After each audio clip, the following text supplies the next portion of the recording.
The glass shattered like 1,000 promises breaking at once as CEO Clara Winters watched her empire burn 40 floors of steel and ambition consumed by flames that shouldn't exist.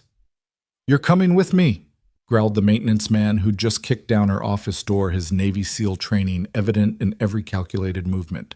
She had 10 seconds to decide die with her company, or trust a stranger whose calloused hands might be the only thing between her and the conspiracy that had already killed 3 people tonight. Welcome to my story. Comment below where you're watching from. I'd love to know how far this tale has traveled. The rain hammered Seattle like it was trying to wash away sins that ran too deep for any storm to cleanse.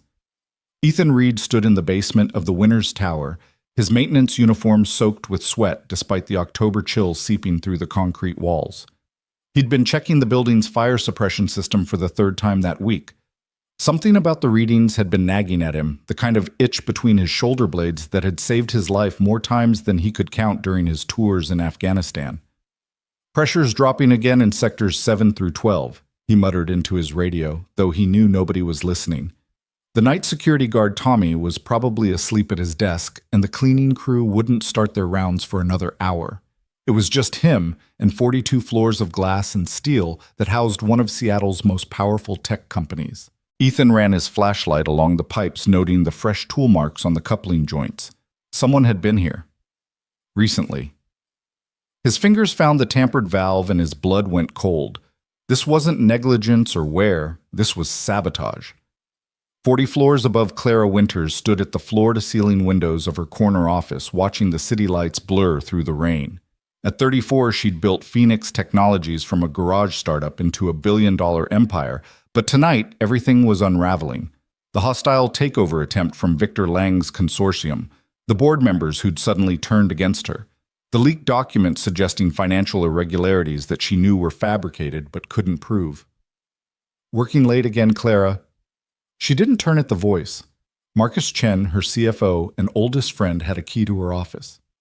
"Someone has to pet," she said, her reflection in the window showing the exhaustion she'd been hiding for weeks. "The board meeting is tomorrow. If I can't convince them that Victor's offer is a trap—" "Maybe it's not a trap," Marcus said quietly. "Maybe it's a lifeline." Now she did turn, studying the man who'd been with her since the beginning. His usually confident demeanor seemed frayed at the edges, his designer suit wrinkled in ways Marcus never allowed. "You can't be serious. Victor Lang destroyed 3 companies before setting his sights on us. He doesn't build, he strips assets and sells the bones. And maybe that's better than watching it all burn," Marcus replied, something strange in his voice. "Clara, there are things happening that you don't understand, forces at play that—" The lights flickered. Both of them froze, looking up at the crystal chandelier that had been a gift from her father before he died. It swayed slightly, though there was no earthquake, no reason for it to move. "Marcus," Clara said slowly, "what did you do?" Before he could answer, the fire alarm shrieked to life. Ethan heard the alarm from the basement and immediately knew this wasn't a drill. The tampered valves, the disabled suppressors, someone had turned the Winters Tower into a 42-story death trap. He grabbed his radio, already running for the stairwell. "Tommy. Tommy, wake up. We have a real situation here. Fire systems have been compromised. Call 911 now." Static was his only answer. Ethan burst into the stairwell, taking the steps 3 at a time. His maintenance keycard would get him anywhere in the building, but he had to make a choice. The fire would start in the server rooms on floor 15. That's where the most flammable materials were stored, where a small fire could quickly become an inferno. But the executive offices were on 42, and at this hour the CEO would still be there. He'd seen her car in the garage, the same silver Tesla that had been there every night for the past month. Training kicked in. Assess, prioritize, act. The servers could be replaced. A life couldn't. He changed direction, heading up instead of toward the fire's origin. Clara backed away from Marcus, her hand reaching for her phone. The smell of smoke was already seeping through the ventilation system, and she could hear something else, a crackling sound that shouldn't exist in a modern building with state-of-the-art fire suppression. "You sabotaged the fire systems," she said, the pieces clicking together with horrible clarity. "The financial documents, the board manipulation, it was all you." Marcus's face crumpled, tears streaming down his cheeks. "I didn't want this. God, Clara, I never wanted this. But Victor has my daughter. Sarah, she was supposed to be at Cornell, but she went missing 3 weeks ago. He sent me videos, Clara. What they'd do to her if I didn't. We could have gone to the police. With what proof Victor owns half the police commission. His reach, you have no idea how deep it goes. The mayor, the judges, even some of the FBI. I had to choose between my daughter and... He gestured helplessly at the office around them, smoke beginning to curl under the door. I'm so sorry. The windows suddenly spider-webbed with cracks from the heat below. Time was running out. We need to get out of here, Clara said, grabbing Marcus's arm despite everything. We'll figure out Sarah later, but we have to... The door exploded inward, kicked off its hinges by someone who clearly knew what they were doing. A man in a maintenance uniform stood there, his face streaked with soot eyes, scanning the room with military precision. You're coming with me, Ethan said. Not a request, but a command. Both of you. The stairwells on the east side are already compromised. We have maybe 3 minutes before this floor becomes an oven. Who are you? Clara demanded. Ethan Reed, building maintenance. Former Navy SEAL, if that matters to your decision-making process. I can get you out, but we need to move now. Marcus shook his head, backing toward the shattered windows. I can't. If I survive this, Victor will kill Sarah. The only way she lives is if I... Don't you dare, Clara said, but Marcus was already climbing onto the window ledge, 42 floors of nothing beneath him. Ethan moved faster than Clara thought possible, crossing the room in 2 strides, but Marcus let go before he could reach him. The CFO fell backward into the Seattle night, his scream swallowed by the storm and the shrieking alarms. No! Clara lunged toward the window, but Ethan caught her around the waist, pulling her back as another explosion rocked the building. He made his choice, Ethan said firmly. You need to make yours, live or die. Decide now. Clara looked at this stranger, this maintenance man who'd appeared like something out of an action movie and made the only choice she could. Get me out of here. Ethan nodded, pulling off his uniform shirt to reveal a black t-shirt underneath. He wrapped the uniform around his hands. Stay close, don't let go of me for any reason, and whatever you see, keep moving. They plunged into the smoke-filled corridor, Ethan leading with the confidence of someone who'd navigated worse situations. The emergency lighting had failed, leaving only the orange glow of fire reflecting off the smoke. Clara's eyes burned her lungs, already protesting, but Ethan's hand in hers was steady, pulling her forward when her body wanted to stop. Why? She gasped between coughs. Why save me? Because that's what I do, Ethan replied, using his wrapped hands to test a door handle before rejecting it too hot. Also because my daughter has severe asthma, and your company is 3 weeks away from releasing a revolutionary treatment that could save her life. So yeah, I have a vested interest in keeping you alive. They reached another stairwell, but Ethan stopped, pressing his ear to the door. Fire's below us. We go up. Up? That's insane. Trust me. He looked back at her, and in the hellish glow, she could see scars on his neck, old burns that told their own story. I've done this before. They climbed through thickening smoke, passing the mechanical floor, the helicopter pad access locked, of course, until they reached the roof. Ethan kicked open the door, and they stumbled out into the storm. Rain hit Clara's face like cold salvation, but they were still 44 floors up, with a building burning beneath them. Now what? Clara shouted over the wind. Ethan was already moving, pulling her toward the edge, where a window washing platform hung on its rails. We ride this down to the fire floor, then take the external fire escape the rest of the way. That's your plan. That thing isn't meant for... Another explosion, this one close enough to knock them both to their knees. When Clara looked back, she saw flames erupting from the stairwell they'd just exited. It's the only plan, Ethan said, helping her onto the platform. It swayed sickeningly in the wind, but he was already working the manual controls, beginning their descent. They made it 15 floors before the cables started to fail, weakened by the heat. Ethan saw it coming, grabbed Clara, and jumped for the fire escape just as the platform tore away from the building, falling into the chaos below. They hit the metal grating hard, Clara crying out as her shoulders struck the railing. But Ethan was pulling her up again, always moving, always forward. Down they went, floor by floor, the fire escape growing hotter as they descended past the burning floors. Clara's designer heels had long since been abandoned, her feet bleeding on the metal grating, but she kept going, driven by the stranger's unwavering determination to keep her alive. Finally, impossibly, they reached the ground. Fire trucks were everywhere, their lights painting the street in reds and blues. Paramedics rushed forward, but the media was there too, cameras flashing, reporters shouting questions. Clara's empire was literally burning behind her, and the vultures were already circling. "Ms. Winters, is it true Phoenix Technologies was engaged in fraud?" "Clara? Did Marcus Chen jump, or was he pushed? What's your response to Victor Lang's statement that this is divine justice?" Ethan stepped between her and the cameras, his presence somehow more intimidating than his size should allow. "Back off. She needs medical attention." "And who are you?" a reporter demanded. "Her bodyguard." "I'm nobody," Ethan said, but he kept his body between Clara and the mob as he guided her toward an ambulance. It wasn't until they were in the relative quiet of the emergency vehicle, an EMT checking Clara's vitals, that she really looked at the man who'd saved her life. Ethan Reed was perhaps 35, with the kind of build that came from functional fitness rather than gym vanity. His hands, now being treated for burns she hadn't even noticed him sustain, were scarred from more than just tonight. His eyes were gray, the color of Seattle's winter sky, and held a weariness that spoke of someone who'd seen too much but kept going anyway. "Your daughter," Clara said suddenly.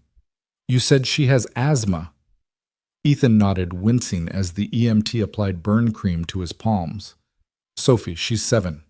The Phoenix treatment we applied for the trial, but we didn't qualify. No insurance that would cover experimental treatment." Clara pulled out her phone, miraculously intact in her jacket pocket. Despite everything, her building burning, her CFO dead, her company under attack, she pulled up a contact and hit dial. "David, it's Clara. Yes, I'm alive. Listen, I need you to add a name to the Phoenix trial immediately. Sophie Reed." She looked at Ethan. "What's her full name?" "Sophia Marie Reed." He said, something breaking in his voice. "But you don't have to—" "Yes, I do." She continued, speaking into the phone. "Full coverage, all expenses. Make it happen." She hung up and met his eyes. "You saved my life. This is the least I can do." The ambulance doors suddenly opened and 2 men in suits climbed in, not EMTs, not police. Clara recognized one of them as Detective Raymond Cross, Victor Lang's personal friend. "Ms. Winters," Cross said with a smile that didn't reach his eyes, "you're under arrest for the murder of Marcus Chen." "That's ridiculous," Clara protested. "Marcus jumped. He was being blackmailed by Victor Lang." "We have witnesses who say they saw you push him," Cross said, producing handcuffs. "And Mr. Reed here, our hero maintenance man, is under arrest for arson and destruction of property. Funny how the fire started right after you were seen tampering with the suppression systems, isn't it, Mr. Reed?" Ethan didn't resist as they cuffed him, but his eyes never left Clara's. "They planned all of this. Every detail." "Save it for the lawyers," Cross said. "Assuming you can afford one on a maintenance man's salary." As they were led away in separate police cars, Clara watched her building collapse in on itself through the rear window, 42 floors of dreams and ambition reduced to rubble and ash. But worse than that was the knowledge that Victor Lang had won. He'd destroyed her company, framed her for murder, and even turned her rescue into another trap. But he'd made one mistake. He'd involved Ethan Reed, and Clara had a feeling that was going to be a fatal error. The police station reeked of burnt coffee and desperation. Clara sat in an interrogation room that had seen too many broken dreams. Her designer suit ruined her feet wrapped in gauze from the EMT's hasty treatment. Through the one-way mirror, she could feel eyes watching, calculating how long it would take to break her. Detective Cross sat across from her, a folder thick with what she assumed were fabricated documents spread between them like accusations. "Marcus Chen sent an email to his wife an hour before his death," Cross said, sliding a printout toward her. "It says, and I quote, 'Clara has lost her mind. She's threatening to kill me if I don't stop the merger. I'm scared for my life.'" "That's not possible," Clara said flatly. "Marcus wasn't married. His wife died 3 years ago from cancer. I spoke at her funeral." Cross's smile widened. "Are you sure about that?" "Because I have a marriage certificate here from 6 months ago. Marcus Chen and Jennifer Walsh married in Vegas." Clara's blood chilled. Jennifer Walsh was Victor Lang's personal attorney. "I want my lawyer," Clara said. "Of course, but it's 3 in the morning, and with the building collapse, half the city's infrastructure is compromised. Might take a while for anyone to get here." Cross leaned back, too comfortable, too confident. "Why don't you just tell me the truth? You found out Marcus was selling company secrets to Victor Lang. You confronted him. Things got heated. You pushed him. It could be argued as temporary insanity crime of passion. You might only get 20 years instead of life." In another interrogation room 3 doors down, Ethan was having his own conversation with law enforcement, though his was taking a different tone. The detective questioning him, a younger man named Harrison, seemed nervous. He kept checking his phone, glancing at the door. "Look, Mr. Reed," Harrison said, "we know you're just collateral damage here. Maintenance man trying to do his job got caught up in something bigger. Tell us that Ms. Winters paid you to sabotage the building. Maybe she promised you money for your daughter's treatment, and you can walk away from this." Ethan hadn't said a word since they'd read him his rights. He sat perfectly still, a skill learned in countless hours of surveillance, waiting for the enemy to reveal themselves. Harrison was sweating despite the room's chill. His phone buzzed again. "I need to step out," Harrison said abruptly. "Think about my offer." The moment the door closed, Ethan was in motion. The handcuffs cheap department store model took him less than 30 seconds to pick with a paperclip he'd palmed from the EMT's clipboard. The room had no cameras, a violation of protocol that told him everything he needed to know about how official this arrest really was. He pressed his ear to the door, listening. Harrison was arguing with someone in the hall, voice pitched with fear. "I don't care what Mr. Lang wants. I'm not killing anyone. No, I signed up to plant evidence, not... Don't threaten my family." Ethan made a decision. He opened the door silently, catching Harrison mid-conversation. The detective's eyes widened in shock, then relief. "Please," Harrison whispered, ending his call. "Get out of here. They're going to kill you both. Make it look like a murder-suicide. I can't stop it, but I can give you a 5-minute head start." "Where's Clara?" "Room 3. But there are 2 guards." Ethan was already moving. The guards were positioned at either end of the hallway, trying to look official, but their tactical stance screamed private military. Ethan took the first one down with a chokehold, lowering him silently to the floor. The second turned at the soft thump hand, going for his weapon, but Ethan's thrown paperweight, a heavy glass award from someone's desk, struck him in the temple before he could draw. Clara looked up in shock when her door opened to reveal Ethan free and holding a guard's keycard. "We're leaving," he said simply. "How did you—" "Questions later. They're planning to kill us both in approximately 3 minutes. Move." Cross had stepped out to take a call, leaving Clara unguarded, another sign of overconfidence. They made it to the parking garage before the alarms started. Ethan hot-wiring an unmarked sedan with practiced efficiency. "Where are we going?" Clara asked as they peeled out into the Seattle streets, rain still falling like the city itself was mourning. "First we get Sophie," Ethan said, taking corners at speeds that should have terrified her but somehow didn't. "Then we disappear until we can figure out how to fight back." "Sophie. But won't they expect—" "They think I'm a simple maintenance man with a sick kid. They don't know about my past, my training, or the fact that I've been preparing for something like this since the day my daughter was born." He glanced at her and she saw something dangerous in those gray eyes. "I knew eventually someone would come for us. Different war, same enemies, people with power who think everyone else is expendable." They arrived at a modest apartment complex in Beacon Hill.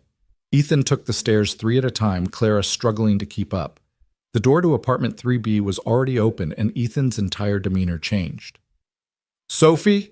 he called out, drawing a concealed weapon Clara hadn't even known he was carrying. "Mrs. Chen." They found the elderly babysitter unconscious, but breathing on the couch, a nasty bump on her head. Sophie's room was empty, her inhaler left behind on the nightstand, a sight that made Ethan go completely still. "They took her," he said, voice deadly quiet. "Victor Lang took my daughter." Clara's phone rang. Unknown number. She answered on speaker. "Hello, Clara." Victor Lang's voice was smooth as aged whiskey, poisonous as hemlock. "I believe we have some things to discuss." "Where is she?" Ethan demanded. Ah, the heroic maintenance man. Your daughter is safe, Mr. Reed. For now. She's asking for her inhaler, though. Such a shame about her condition. The air quality in some of Seattle's abandoned warehouses can be quite poor. I'll kill you, Ethan said simply, not a threat, but a promise. I'm sure you'd try, but here's what's going to happen instead. Clara, you're going to publicly confess to murdering Marcus Chen and burning down your building for the insurance money. You'll sign over all Phoenix Technologies' assets to my consortium. Then you'll take your own life in remorse. Very tragic, but neat. And if I refuse, then Mr. Reed's daughter stops breathing. And before you think about going to the real police, remember that I own enough of them to make sure your story never gets heard. You have 6 hours to decide. I'll send you the confession script. The line went dead. Clara watched Ethan process this, saw him push down the father's panic, and let the soldier take over. He made a mistake, Ethan said finally. What mistake? He has all the cards. He gave us 6 hours. That's 5 hours and 59 minutes more than I need. He pulled out a burner phone she hadn't seen him acquire, dialing from memory. Eagle 1, this is Eagle 6. Authentication, Tango Romeo 77 Alpha. Yes, sir. I'm calling in that favor. Full team Seattle, my coordinates. Roger that. He hung up and looked at Clara. Victor Lang thinks he's the apex predator in this city. He's about to learn what happens when you threaten a SEAL's pup. Who did you just call my old unit? Officially, they're all retired, living quiet civilian lives. Unofficially, we've stayed ready for the day. One of us needed the others. He moved to a hidden panel in the wall Clara hadn't noticed, pulling out weapons, body armor, and equipment that definitely didn't belong in a maintenance man's apartment. Lang has money, political connections, and hired thugs. I have brothers who've bled together in places where Lang's money means nothing. Within an hour, the apartment had become a tactical command center. 4 men had arrived, moving with the same lethal grace as Ethan. They didn't use names, just call signs: Wraith, Thunder, Phoenix, and Reaper. Clara found the irony of Phoenix's name didn't escape her. Targets holed up in his penthouse, Wraith reported, pulling up satellite imagery on a military-grade laptop. But the girl's not there. Heat signatures suggest she's being held at this warehouse in Georgetown. He pointed to a building on the outskirts of the industrial district. 6 guards, standard private military configuration. Too easy, Thunder muttered. It's a trap. Of course it's a trap, Ethan agreed. But they're expecting me to come alone, desperate, sloppy with fear. They're not expecting us. Reaper looked at Clara. What's your play here, ma'am? This is going to get ugly. Clara thought about Marcus dead because of Victor's machinations, about her company destroyed, about a 7-year-old girl struggling to breathe somewhere in a warehouse. Victor Lang destroyed everything I built because he could, because he thought I was weak. I want him to know he was wrong. Phoenix grinned. I like her. They split into 2 teams. Ethan, Thunder, and Reaper would retrieve Sophie. Clara would go with Wraith and Phoenix to Victor's penthouse, not to confront him, but to gather evidence. His arrogance is his weakness, Clara explained. He'll have kept trophies records of his crimes. He always does. We get those, we own him. The warehouse extraction happened with military precision. Thunder took out the external cameras with an EMP device, while Reaper neutralized the perimeter guards with tranquilizer darts. Ethan had been adamant about no killing unless absolutely necessary. They found Sophie in a shipping container, terrified but unharmed, her breathing labored but manageable. Daddy! She threw herself into Ethan's arms, and for a moment the soldier disappeared, leaving only a father holding his child. I've got you, baby. You're safe now. Meanwhile, Clara's team had infiltrated Victor's building through a construction access point 3 floors below the penthouse. Wraith's electronic warfare suite had blinded the security systems, while Phoenix's lockpicking skills that rivaled Ethan's got them through every door. Victor's office was exactly what Clara had expected. Ostentatious, overlooking the city, like a king surveying his domain. What she hadn't expected was to find her brother there. Hello, Clara, Nathan Winters said, stepping out from behind Victor's desk. Surprised? She hadn't seen Nathan in 5 years, not since their father's funeral, when he'd contested the will that left her the family company. He looked older, harder, wearing an expensive suit that screamed new money. You're working with Lang. Working with Oh Sister Dear, I'm the one who brought him in. Nathan's smile was all teeth and no warmth. Did you really think Victor Lang just randomly decided to target Phoenix Technologies? I've been planning this for 3 years. Every move, every betrayal, every perfectly placed piece of evidence. But why the company was Father's dream? Father's dream that he only shared with you. Nathan's composure cracked, revealing years of buried rage. His precious Clara, the genius, the chosen one. While I was sent away to boarding schools, you were in his workshop. While I begged for his attention, you were building circuits and writing code with him. Nathan, I never... Save it. You took everything from me, so I took everything from you. He pulled out a gun chrome gleaming in the city lights. And now you're going to disappear. They'll find your body in a few months, maybe. Another victim of Seattle's homeless crisis. Tragic. Phoenix stepped forward, but Nathan swung the gun toward him. Former military right. I can always tell. One more step, and I put a bullet in her head. What Nathan hadn't counted on was Clara herself. 5 years of self-defense training started after a stalker incident kicked in. She threw herself sideways as Nathan fired the bullet, shattering the window behind her. Phoenix and Wraith moved simultaneously. Phoenix disarming Nathan, while Wraith secured him with zip ties. You always underestimated me, Clara told her brother as he struggled against the restraints. Just like Father did at first. The difference is, he learned better. They found everything in Victor's safe, which Phoenix cracked in under 3 minutes. Documents linking him to 17 different corporate sabotages, blackmail material on half of Seattle's political structure, and most damning video recordings of him ordering the deaths of 3 CEOs who'd refused his takeover attempts, including tonight's planned murder of Clara. This is enough to bury him, Wraith said, copying everything to multiple encrypted drives. But you know he'll never see the inside of a cell. Too many connections. I don't want him in a cell, Clara said quietly. I want him destroyed, the same way he tried to destroy me. They regrouped at a safe house Phoenix maintained under one of his many false identities. Sophie was asleep on the couch, exhausted from her ordeal, but breathing normally thanks to medication Thunder had procured. Ethan sat beside her, standing guard even among friends. So what now? Reaper asked. We have the evidence, but Wraith's right. Lang owns too many judges, too many cops. Clara pulled out her phone, scrolling through contacts until she found the one she needed. Not all of them. Judge Harrison, Detective Harrison's father, is clean. Old school hates corruption. And I know 3 journalists who would sell their souls for this story. It's not enough, Ethan said. Lang will disappear the moment this goes public. Private jet to a non-extradition country, live like a king on his offshore accounts. Then we make sure he can't run. Clara looked at each of the men who'd risked everything for a stranger and a little girl. Victor Lang is about to learn what happens when you declare war on people who actually know how to fight one. Thunder cracked his knuckles. Now you're talking our language. The plan was complex but elegant. While Clara leaked select documents to the media, creating a feeding frenzy that would keep Victor's lawyers busy, Ethan's team would systematically dismantle his escape routes. Wraith hacked and froze his offshore accounts. Phoenix sabotaged his private jet. Reaper made sure his fake passports were flagged in every database that mattered. But Victor had one more card to play. Clara was at the safe house preparing for a video call with the Washington Post when the door exploded inward. Not Victor's men, government agents, FBI, led by Special Agent Diana Cross, Detective Cross's sister. Clara Winters, you're under arrest for corporate espionage, 17 counts of fraud, and conspiracy to commit murder. That's impossible, Clara protested as they cuffed her. Check the evidence.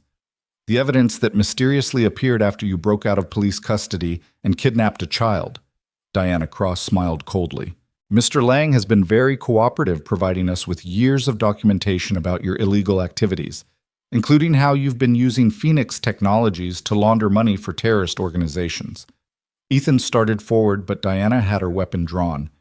Mr. Reed, you're also under arrest. Kidnapping, assault on police officers, breaking and entering, and oh yes, it seems you've been lying about your military record. Stolen valor is still a crime. My record is classified. Convenient. Move. As they were led away, Clara saw Victor Lang standing across the street, raising a champagne glass in mock salute. He'd once again turned their own evidence against them, used his connections to flip the narrative. But he'd made one final fatal mistake. He'd left Sophie Reed with Thunderwraith Phoenix and Reaper, and they were about to teach him why you never leave a SEAL's family in the hands of his brothers. The federal holding facility was a step up from the Seattle police station, but it was still a cage. Clara and Ethan were kept in separate wings, no communication allowed. The media was having a field day with the story Tech CEO's Secret Life of Crime, and Maintenance Man or Terrorist Operative dominated the headlines. Diana Cross personally handled Clara's interrogation, 12 hours of circular accusations and fabricated evidence. But Clara had noticed something. Diana kept checking her phone, and every time she did, her jaw tightened a little more. "Your brother's not answering, is he?" Clara said during hour 13. Diana's composure cracked slightly. "What?" Detective Raymond Cross. "Your brother. The one Victor Lang has been blackmailing for 2 years about his gambling debts. The one who's probably dead by now because he failed to deliver us properly gift-wrapped. You don't know what you're talking about. I know Victor Lang doesn't leave loose ends, and your brother became one the moment we escaped his custody." Clara leaned forward as much as the shackles would allow. "I also know you're clean, Agent Cross. Your record is spotless, which means you genuinely believe the evidence against us. But what if I could prove it's all fabricated?" "You can't. We've verified everything. Through channels Victor Lang controls. But what if there was evidence he couldn't touch? What if someone had been documenting everything from the beginning?" Diana's phone rang. She looked at the caller ID and went pale. Raymond, where are you?" She put it on speaker, and Clara heard Detective Cross's shaky voice. I'm sorry. I'm so sorry. Lang made me do it. All of it. The false evidence, the arrest, everything. He has recordings of me taking bribes photos with his prostitutes. He owns me." "Where are you so—" "Doesn't matter. I'm leaving the country. But Dee, listen to me. Winters and Reed are innocent. Everything against them is fabricated. There's a safety deposit box at First National number 447. I put the real evidence there." "The real evidence. I'm sorry, Di. I'm so—" The line went dead. Diana Cross stared at her phone for a long moment, then at Clara. "If this is a trick—" "It's not. Your brother grew a conscience at the last minute. It might have saved his life. Victor doesn't know about the safety deposit box, or Raymond would already be dead." 3 hours later, Diana returned with a banker's box full of documents, USB drives, and photographs. Her face was grim as she unlocked Clara's shackles. "Everything's here," Diana said quietly. "Orders for the arson signed by Lang. The blackmail material on Marcus Chen. Even recordings of him planning your murder." She paused. "There's also evidence about my brother's involvement. He'll be arrested when we find him." "He was a victim too," Clara said, rubbing her wrists. "Lang specializes in finding people's pressure points and exploiting them." "Doesn't excuse what he did." Diana helped Clara to her feet. "We're releasing you and Mr. Reed immediately. And Clara, I'm sorry, I should have dug deeper." As Clara was being processed for release, chaos erupted in Victor Lang's world. The SEALs had been busy. Every news outlet in the country simultaneously received packages containing irrefutable evidence of his crimes. His bought judges found their own corruption exposed. His political allies abandoned him like rats from a sinking ship. But the coup de grace came from an unexpected source. Marcus Chen's daughter Sarah, the one Victor had claimed to kidnap, appeared on live television from her dorm at Cornell. She'd never been missing. The entire blackmail scenario had been a lie, one Marcus had discovered too late. But Sarah had something else, recordings her father had sent her for safekeeping, documenting every illegal order Victor had given him. By the time Clara walked out of federal custody, Victor Lang was the one in handcuffs being led away by agents who couldn't be bought because Diana Cross had personally selected them. Ethan was waiting outside Sophie in his arms. The little girl was wearing a Phoenix Technologies t-shirt someone had found for her breathing easily thanks to an emergency dose of the new treatment Clara's team had arranged. "It's over," Ethan said. "No," Clara replied, looking at the ruins of the Winters Tower in the distance. "Now we rebuild." But there was one more twist waiting. Nathan Winters had made bail his lawyers, arguing he'd been coerced by Lang. He showed up at the safe house that night, alone, unarmed, looking like a man who'd lost everything. "I didn't come to fight," he said when Phoenix opened the door, weapon drawn. I came to warn you. Clara met him in the living room, Ethan beside her, the seals positioned strategically around the space. Warn us about what? Clara asked. Victor's not done. He has a dead man's switch. If he doesn't input a code every 48 hours, documents get released that will destroy dozens of companies, including what's left of Phoenix. Economic chaos, thousands of jobs lost. He told me about it when he thought I was fully his. Nathan pulled out a drive. This contains the location of the server and the abort code. But Clara, there's a catch. There always is. The server is in his panic room at the penthouse. Biometric locks that only open for him, or Nathan hesitated. Or me. He added me to the system as his successor. Why would you help us? Ethan asked, suspicion clear in his voice. Nathan looked at his sister. Because I realized something when I saw you in Victor's office. You didn't take Father's love from me. I threw it away with my jealousy and bitterness. Father saw who I really was, and he was right to leave the company to you. He stood up. I'll get you into the panic room. After that, I'll turn myself in. It won't make up for what I've done, but it's a start. The penthouse was crawling with FBI agents cataloging evidence, but Diana Cross cleared them a path. The panic room was hidden behind a bookshelf, its biometric scanner state-of-the-art. Nathan placed his hand on the scanner, and for a moment Clara thought he'd betrayed them again. Then the locks disengaged with a soft hiss. Inside was Victor's real treasure trove, servers containing enough blackmail material to control half the country, and yes, the dead man's switch that would activate in 36 hours. Wraith went to work immediately, but after an hour he shook his head. It's beyond encrypted, quantum-level stuff. I can't crack it in time. Then we don't crack it, Clara said. We use it. Everyone turned to look at her. Victor built this as insurance, but it's also evidence. Evidence of crimes that hundreds of powerful people committed. Instead of destroying it, we give it to the FBI. All of it. Let them sort through who's guilty and who's a victim. That'll cause chaos, Diana warned. Some of these people run major corporations, government agencies. Then they should have thought of that before breaking the law, Clara replied. But we can minimize the damage. Release it strategically, give the innocent time to distance themselves. Let the guilty face justice. It took 18 hours of negotiation, but they reached an agreement. The FBI would take possession of the servers, the dead man's switch would be disabled, and the information would be used for legitimate law enforcement purposes only. Nathan kept his word, turning himself in and providing testimony against Victor Lang that would ensure he never saw freedom again. His cooperation earned him a reduced sentence, 5 years instead of 20. As dawn broke over Seattle, Clara stood in the ruins of Winters Tower with Ethan and Sophie. The building was destroyed, but the foundation was still solid. We can rebuild, the insurance assessor was saying. With the payout and the settlement from Lang's assets being seized, you'll have more than enough capital. What do you think? Clara asked Sophie. Should we build a new tower? The little girl, breathing freely for the first time in years, thanks to the Phoenix treatment, nodded enthusiastically. Make it taller. And can it have a playground?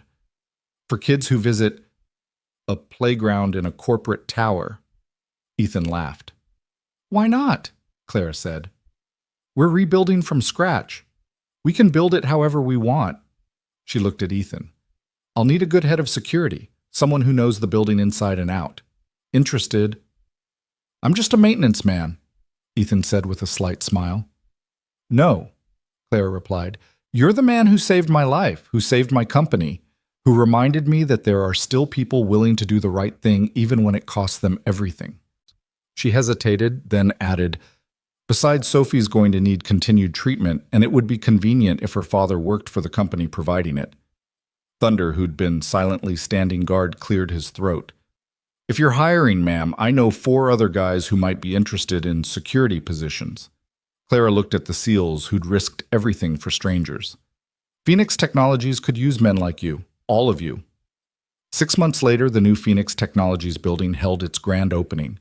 45 stories of gleaming steel and glass with state-of-the-art fire suppression systems that Ethan had personally overseen. The top floor wasn't executive offices. It was a research lab dedicated to developing treatments for childhood respiratory diseases, named the Sophie Reed Center for Pediatric Research. True to Sophie's request, there was a playground on the third floor visible from the street where employees' children could play while their parents worked. It had become an unexpected symbol of the company's resurrection, a corporation that put family first. Victor Lang watched the coverage from his federal prison cell where he'd served 3 consecutive life sentences. His empire was gone, his allies imprisoned or fled, his very name synonymous with corporate corruption. Nathan Winters watched from minimum security where he spent his days teaching business ethics to other inmates trying to earn redemption one small act at a time. Detective Raymond Cross watched from witness protection, his testimony having helped convict 17 corrupt officials. But in the Phoenix Technologies lobby, none of that mattered. Clara stood with her new executive team, including a head of security who still wore maintenance boots with his suit, and watched Sophie cut the ribbon with oversized scissors. "You know," Ethan said quietly, 6 months ago I was just checking pipes in a basement. "And I was about to lose everything," Clara replied. "Funny how the worst night of your life can lead to the best things." Sophie ran over, grabbing both their hands. "Can we go to the playground now?" They looked at each other over her head, 2 people who'd been through hell and come out the other side not just intact, but stronger. "Yeah," Ethan said, squeezing his daughter's hand. "Let's go to the playground." As they walked through the building that had risen from ashes past employees who'd stayed loyal through the chaos toward a future none of them could have imagined, Clara realized something. Victor Lang had been wrong about everything, but especially about one thing he'd thought: power came from money, from control, from making others fear you. But real power came from something else entirely. It came from the choice to save a stranger in a burning building, from the decision to trust when everything said not to, from the courage to rebuild when it would be easier to walk away, and from the simple act of holding a child's hand and heading to a playground in a corporate tower, because sometimes the most revolutionary thing you can do is dare to be human in a world that rewards being anything but. The Seattle rain that had started this story continued to fall, but now it felt different. Now it felt like a blessing washing the city clean for whatever came next. The playground's laughter faded into memory as autumn settled over Seattle, bringing with it a chill that had nothing to do with the weather. Clara stood in her new office, watching the city wake up through floor-to-ceiling windows that Ethan had insisted be reinforced with bulletproof glass. 6 months of rebuilding had given them a false sense of security, she realized now, staring at the photograph that had been slipped under her door during the night. It showed Sophie at her school, taken yesterday with a telephoto lens. "How did they get past security?" Clara asked, though she already knew the answer would terrify her more than not knowing. Ethan held the photo with steady hands, but she could see the muscle jumping in his jaw the way his breathing had shifted to the controlled pattern he used before violence. They didn't. This was taken from outside the school perimeter, professional surveillance. He turned the photo over, reading the message scrawled on the back for the 3rd time. "Victor Lang sends his regards from prison. The game isn't over." "That's impossible," Clara said. "He's in solitary confinement, no communication privileges." "Men like Lang don't need privileges. They buy them." Ethan pulled out his phone, already dialing. "Thundercode 7. Sophie's school. Now." He looked at Clara. "We're pulling her out until we know what this is." But Sophie wasn't at school. The principal's panicked call came just as Thunder arrived at the empty classroom. She'd been picked up an hour ago by someone with proper authorization, someone who'd known all the code words, had the right identification. The security footage showed Sophie leaving willingly with a woman in a Phoenix Technologies uniform. "Jennifer Walsh," Clara breathed, recognizing the face on the grainy footage. Marcus's supposed wife. Victor's attorney. She was supposed to be in witness protection. Or that's what they wanted us to think. Ethan was already moving, grabbing gear from the concealed cabinet he'd installed his first week as security chief. "This isn't random. The timing, using Jennifer, someone's orchestrating this from inside." Clara's phone buzzed. Unknown number, but she knew who it would be. "Hello, Clara." The voice wasn't Victor's. It was feminine, cold, familiar, in a way that made Clara's skin crawl. "I have something that belongs to your security chief. Sweet little thing, bit wheezy though, forgot her inhaler again." "Jennifer," Clara said, putting it on speaker. "What do you want?" "What I've always wanted. What Victor promised me before you destroyed him. Phoenix Technologies. The patents, the research, all of it. You have 2 hours to transfer everything to my offshore holdings, or Sophie Reed learns what happens to little girls who breathe too much water. If you hurt her. You'll what kill me? Your boyfriend already wants to do that. Get in line. Jennifer's laugh was brittle. 2 hours, Clara. The transfer codes will be sent to your phone.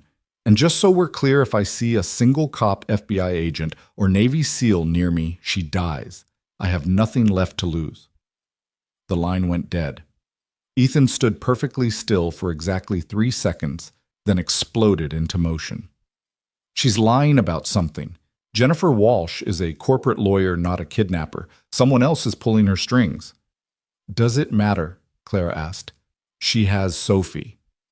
Everything matters. The why tells us the how, and the how tells us where. He pulled up Jennifer's file on his secure terminal. Look at this. 3 weeks ago, she was supposedly relocated to Miami under witness protection. But here, he pulled up another screen. Credit card charges in Seattle for the past week. Someone wanted us to think she was gone. Thunder burst through the door with Phoenix and Wraith. Reaper's tracking her phone signal. She's not even trying to hide it. Warehouse District, Pier 47. Another warehouse, Phoenix muttered. These people have no imagination. Or they're counting on us thinking that, Ethan said. This is too easy, too obvious. He studied the map. Pier 47 is isolated single-access road surrounded by water on 3 sides. It's a kill box. So we don't go, Clara said, pulling up her own computer. We give her what she wants. Everyone turned to stare at her. Clara, we can't just hand over the company. We're not. We're going to give her exactly what she wants, and it's going to destroy her. Clara's fingers flew across the keyboard. Jennifer's smart, but she's not a tech person. She won't know the difference between real patents and elaborate forgeries until it's too late. That might buy us time, but no, you don't understand. Clara pulled up code she'd been working on for months. Project Trojan. I developed it after Victor's attack, a way to protect our intellectual property. Any unauthorized access to our systems triggers a virus that doesn't just delete the stolen data. It traces back through every system it touches, documenting everything. Every crime, every connection, every hidden asset. Wraith whistled low. That's beautiful and terrifying. It's also highly illegal, Clara admitted. But kidnapping children is worse. The moment Jennifer accesses the files, we'll know every system she's connected to, every person she's working with. She'll still have Sophie, Ethan pointed out. Not for long. Clara met his eyes. Because while she's distracted by the transfer, you're going to get your daughter back. The plan was dangerous in its simplicity. Clara would initiate the transfer, making it look legitimate enough to keep Jennifer occupied. Meanwhile, Ethan and his team would approach the warehouse from the water, the one direction Jennifer wouldn't expect. There's something else, Thunder said, studying satellite footage of the pier. Heat signatures show 12 people in that warehouse. Jennifer didn't assemble a team that size alone. Then who's really behind this? Phoenix asked. The answer came from an unexpected source. Diana Cross called Clara's private line just as they were preparing to leave. Don't go to Pier 47, Diana said without preamble. It's a setup. We know, but Sophie's not there. She never was. The heat signatures are decoys, probably homeless people Jennifer paid to stay there. The real location is somewhere else. Clara felt her heart stop. How do you know this? Because my brother just called me. Raymond's back in Seattle and he's with them. Not by choice, they're threatening his daughter now, my niece. Clara, this is bigger than Jennifer Walsh.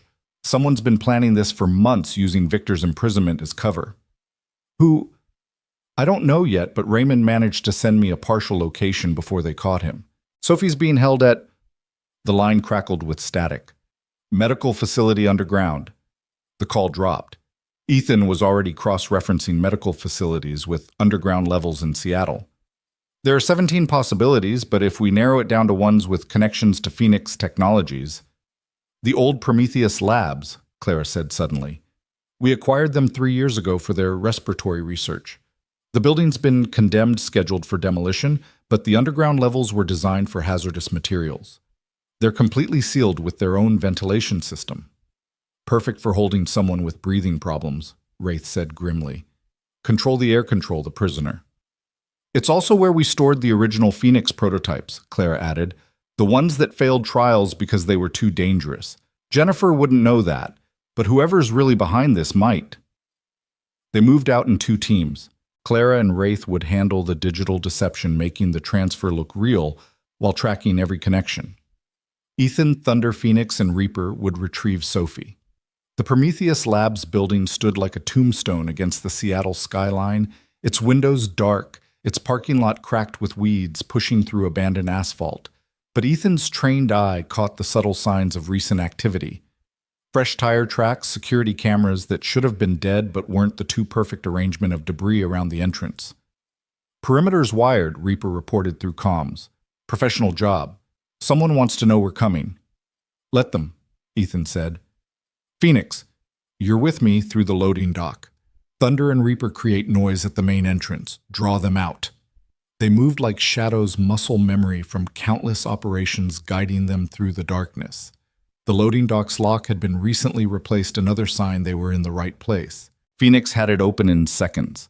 The interior was a maze of abandoned laboratories and empty offices, but Ethan followed the faint hum of active ventilation systems down, always down into the building's bones. They found the first guard on sub-level 2, professionally equipped but sloppy in his positioning. Ethan took him down silently, zip-tying him to a pipe. Thunder report. 4 tangos engaged at main entrance. They're buying it. They kept descending. Sub-level 3 was medical storage, the air thick with the smell of old chemicals. Sub-level 4 was where things got interesting. The dust had been disturbed recently, footprints leading to a reinforced door marked Hazardous Materials Authorized Personnel Only. Phoenix started to pick the lock, but Ethan stopped him. Something was wrong. Too quiet. Too easy. That's when they heard it. Sophie's voice, tinny and distorted through a speaker system. Daddy?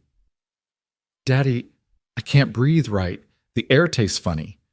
Ethan's control nearly shattered, but Phoenix grabbed his arm. It could be a recording. Daddy, please, the lady said you'd come, but you're not here, and I'm scared. And Sophie's voice dissolved into coughing, the sound of a child struggling for air. Real or recording, Ethan couldn't wait. He kicked the door open, moving in fast and low, weapon raised. The room beyond was a medical laboratory, and Sophie was there, sealed inside a glass containment unit designed for hazardous materials testing. She was alive, conscious, but her breathing was labored, her small hands pressed against the glass. Daddy. Jennifer Walsh stood beside the containment unit, but she wasn't alone. 3 men in tactical gear flanked her, weapons trained on the door. And behind them, working at a computer terminal with his back to them, was someone Ethan hadn't expected. Dr. Marcus Chen turned around very much alive, despite having thrown himself from a 42nd floor window 6 months ago. Hello, Mr. Reed, Marcus said calmly. I apologize for the dramatics, but it was necessary to get everyone's attention. You're supposed to be dead, Phoenix said, weapon trained on the nearest guard. A necessary fiction. The body that fell was already dead, a homeless man with my general build, terminal cancer patient who sold his corpse for enough money to make his last days comfortable. I went out the executive elevator during the chaos. Marcus gestured to the containment unit. Your daughter is safe for now. The atmosphere in there is actually optimized for her condition. Better than normal air, really. Let her out, Ethan said, his voice deadly quiet. Of course. As soon as Clara completes the transfer. The real transfer, not the Trojan horse she's attempting to upload. Marcus smiled at Ethan's surprise. Did you think I wouldn't know about Project Trojan? I helped design Phoenix Technologies' security architecture. I know every backdoor, every failsafe, every clever little trap Clara built. Why? Ethan asked. Buying time while calculating angles, distances, probabilities. You were her friend.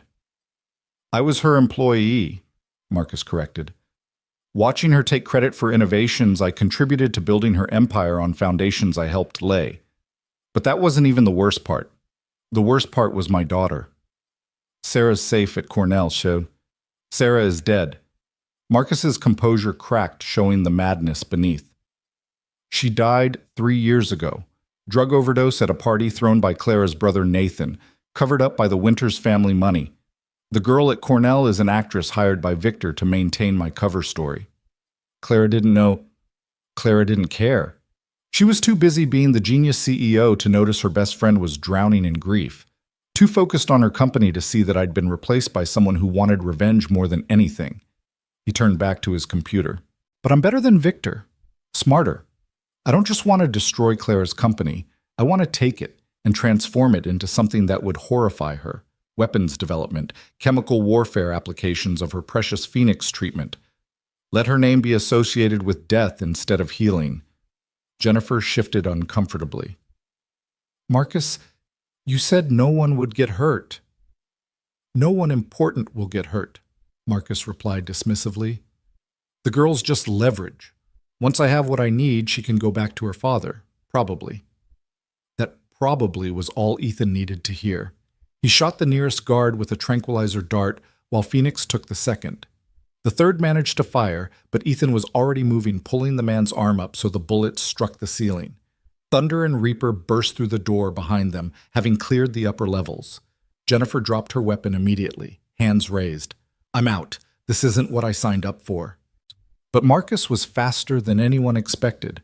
He hit a button on his console, and the containment unit began filling with a yellow gas. Chlorine gas diluted but still toxic, Marcus said calmly. Sophie has about 90 seconds before permanent lung damage. The only way to stop it is with this. He held up a kill switch. And the only way to get this is to complete the real transfer. Clara has 60 seconds to decide. Ethan raised his weapon. I'll shoot you. And my dead man's switch releases pure chlorine. Sophie dies in seconds instead of minutes. Marcus smiled. I learned from Victor's mistakes. Always have a backup plan. Clara's voice came through the comms.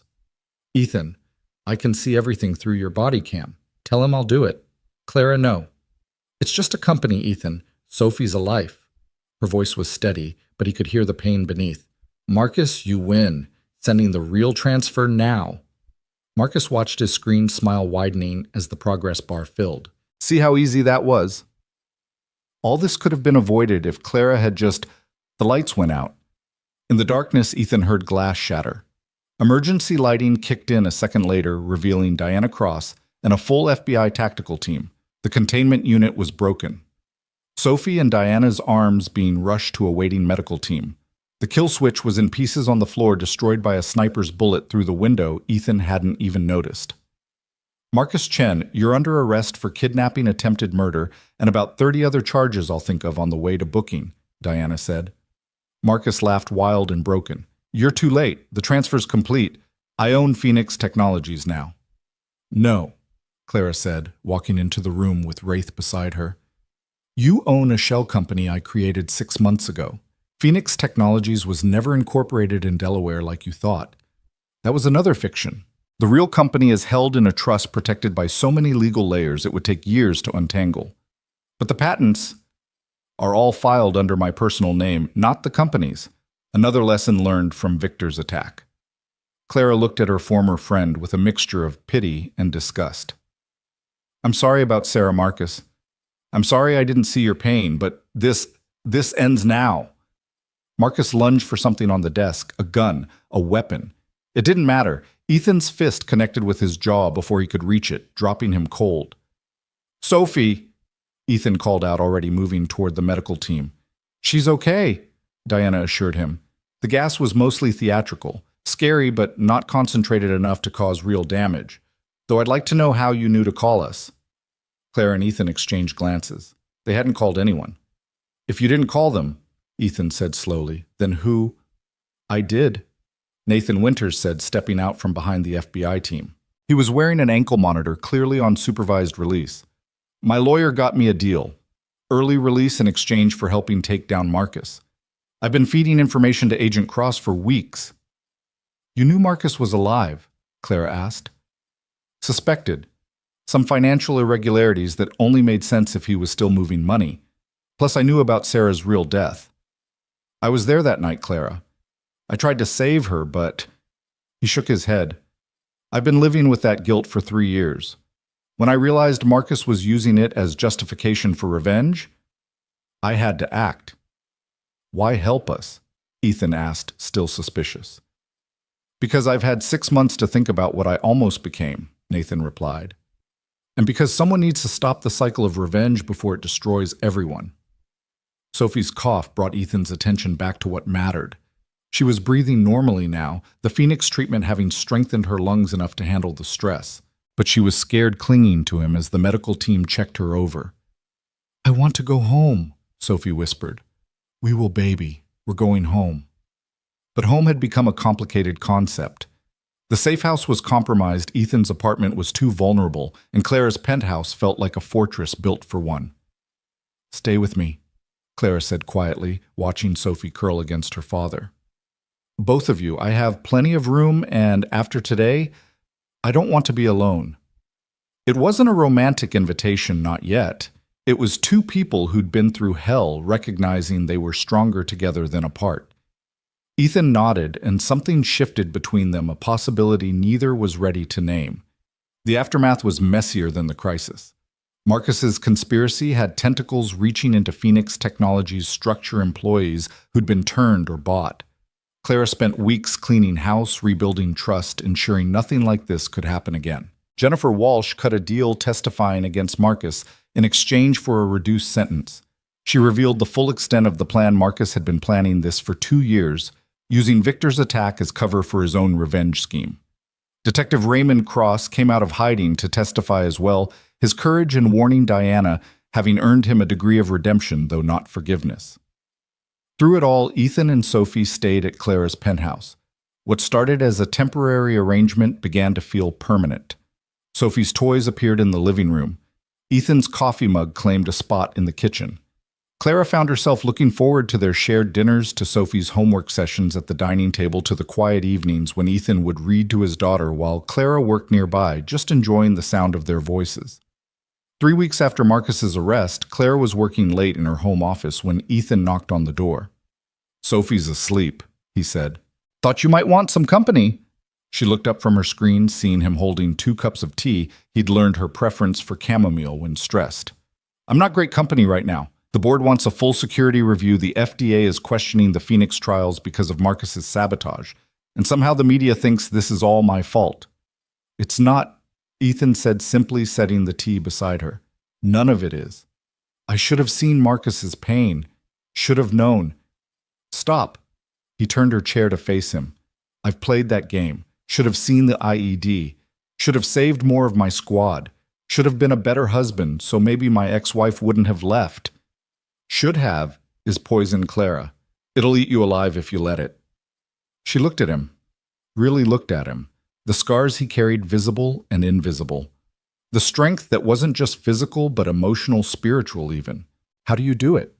Keep going after everything. I remember what I'm fighting for. He glanced toward the door, toward where Sophie slept safely. And lately that's been more than just my daughter.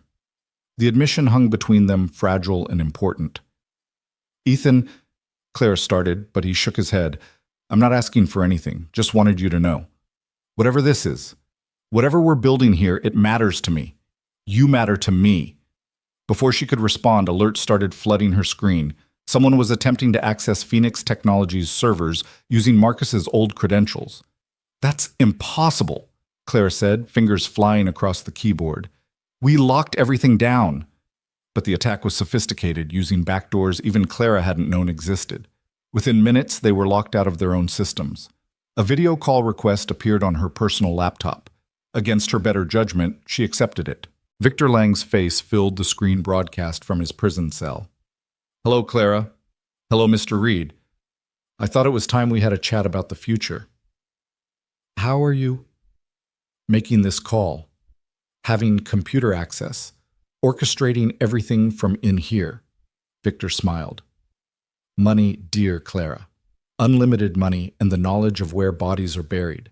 Did you really think Marcus came up with his plan alone? He was always too emotional, too sloppy. He needed guidance, my guidance. You used him, Ethan said. I gave him purpose. There's a difference. Victor leaned back, orange jumpsuit, unable to diminish his presence. But Marcus has served his purpose. Now it's time for the real game to begin. What game? Clara demanded. The one where you realize that destroying me was the worst mistake of your life. You see, from in here, I have nothing but time. Time to plan to recruit to slowly dismantle everything you're trying to build. His smile widened. Starting with your new FDA approval. Check your email. Clara did, finding a message from the FDA. The Phoenix treatment trials were suspended indefinitely pending investigation into data tampering. That's just the beginning, Victor continued. Every week something else will go wrong. A supplier will back out. A key employee will quit. A safety inspection will fail. Death by 1,000 cuts, Clara. Unless what? Unless you come visit me, alone. No surveillance, no recordings, just you and me discussing terms. Absolutely not, Ethan said. But Victor wasn't looking at him. His eyes were fixed on Clara. You have 48 hours to decide. After that, the Phoenix treatment gets buried so deep in regulatory hell that Sophie Reed will age out of treatment eligibility before it ever sees the market again. The call ended. Clara stared at the blank screen, feeling the walls closing in. He's right. He can do it. From prison with just phone calls and letters, he can destroy everything. Then we stop him, Ethan said. How? He's in federal maximum security. We can't touch him. No, Ethan agreed. But we can make him irrelevant. He pulled out his phone, dialing a number Clara didn't recognize. It's me. Yes, I know what time it is. I need to call in that favor. The big one. I understand the cost. Yes, I'm sure. Who was that? Clara asked when he hung up. Someone who owes me a life debt. Someone with the power to make Victor Lang disappear. You mean kill him? No, I mean make him cease to exist in any way that matters. No more phone calls, no more letters, no more influence, complete isolation, the kind reserved for terrorists and traitors. That's not possible. Victor has too many connections. His connections are all financial or political. The person I just called transcends both. Ethan met her eyes. But it'll cost me everything I have left from my military service. My pension, my benefits, even my security clearance. I'll just be a maintenance man again. Clara stood crossing to him. You do that. Give up everything. Not everything, he corrected, taking her hands. I'd still have Sophie. And if you'll let me, I'd still have this, us, whatever we are or might become. She kissed him, then soft and certain tasting promise and possibility. When they pulled apart, Sophie stood in the doorway, rubbing sleepy eyes. Are you guys finally together? She asked with 7-year-old directness. Ethan laughed, scooping her up. What do you think, kiddo? Sophie looked between them, then nodded decisively. Good. Clara makes better pancakes than you, Daddy. The moment was perfect in its simplicity, but Clara's phone buzzed with another alert. This time it wasn't Victor or the FDA or any external threat. It was from her building's security system. Someone was in the Phoenix Technologies lab. Someone using her personal access codes. That's impossible, she said for the second time that night. Only 3 people have those codes. Me, you, and Marcus. Ethan finished, but he's in custody. Diana Cross answered on the first ring when Clara called. Before you ask, yes, Marcus Chen is still in his cell. I'm looking at him right now on the monitor. Then who's in my lab? There was a pause, then Diana swore. The transport logs. Someone checked Marcus out for a medical evaluation 3 hours ago, but if he's still in his cell, then who? Sarah, Clara breathed. Marcus's daughter, the real Sarah. That's impossible, she's dead. But Clara was already pulling up the security footage from the lab. The figure moving through the restricted areas was young female and bore an undeniable resemblance to Marcus Chen. She faked her death, though, Ethan said, understanding immediately. Just like her father faked his. This whole thing, Victor, Marcus, all of it, it's been about getting her into the lab. But why? The answer came as they watched Sarah Chen access the secured storage where the failed Phoenix prototypes were kept. The ones that had been too dangerous for human trials. The ones that could be weaponized. She's not stealing them, Clara realized with growing horror. She's releasing them. The ventilation systems in the Phoenix Technologies building suddenly activated at full power spreading whatever Sarah had released through 45 floors of offices where the night cleaning crew was working. "We need to evacuate the building," Ethan said, already moving. "Now." But even as Clara triggered the fire alarms remotely, she knew they were too late. Sarah Chen had just turned her father's revenge fantasy into reality using Phoenix Technologies' own research to create a weapon. And somewhere in his prison cell, Victor Lang was probably smiling, knowing that even in defeat, he'd found a way to win. The real war was just beginning. The evacuation sirens screamed through the Seattle night as 43 people stumbled out of the Phoenix Technologies building coughing and gasping. Ethan counted them twice, his military training demanding precision even in chaos. The cleaning crew, 2 security guards, a handful of engineers pulling an all-nighter, all accounted for but all showing the same symptoms. Burning eyes, labored breathing, skin flushed with an unnatural pink tinge. "It's not lethal," Clara said, reading the preliminary analysis on her tablet, while EMTs set up triage stations in the parking lot. "Whatever Sarah released, it's designed to incapacitate, not kill. The compound is breaking down already half-life of maybe 6 hours." "That doesn't make sense," Ethan said, watching Sophie through the penthouse window 30 floors up and 3 blocks away, making sure she stayed inside with the air filtration on maximum. "If you're going to weaponize something, why make it temporary?" "Because killing people brings the FBI, the CDC, Homeland Security," Diana Cross said, arriving with a hazmat team. "But this is assault at worst. She'll do 5 years instead of life." She paused, studying the scene. "Unless this is just the test run." That thought chilled Clara more than the October wind. The prototypes Sarah took there were 12 variants. She only released 1. "Where are the others?" Before Clara could answer, her phone buzzed. Unknown number, but she recognized the voice immediately when she answered. "Hello, Miss Winters," Sarah Chen said. She sounded nothing like the grieving daughter Marcus had described. Her voice was controlled, clinical, almost amused. "I hope you're enjoying my little demonstration." "Sarah, please." "Dr. Chen," Sarah corrected. "I did finish my PhD despite what my father believes. Biochemistry with a focus on aerosol transmission vectors. Very useful considering your company's work." Ethan had already signaled Diana to start tracing the call. "What do you want?" "What I've always wanted, Mr. Reed, to prove that my father was wrong about me. He thought I was weak, needed protecting, needed revenge on my behalf. But I'm not weak, I'm just patient." There was a rustling sound like papers being shuffled.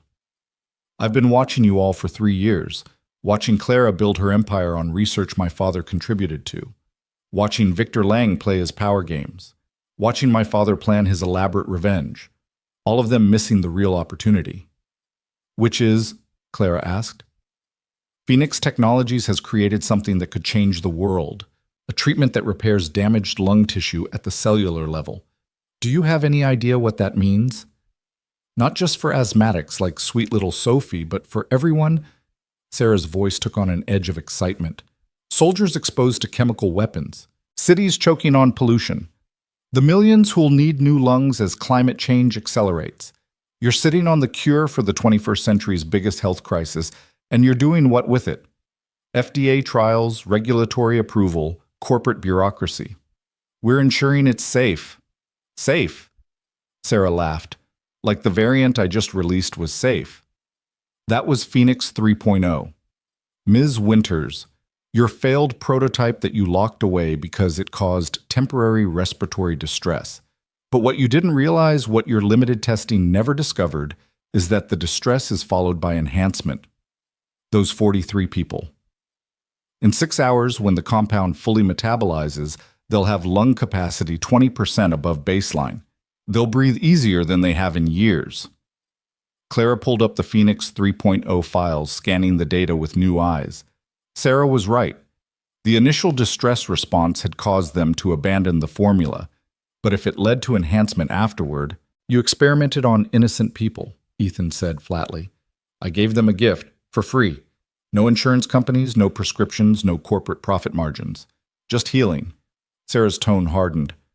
"But that was just the preview. Phoenix 4.0 through 11.0 are already in position around the city.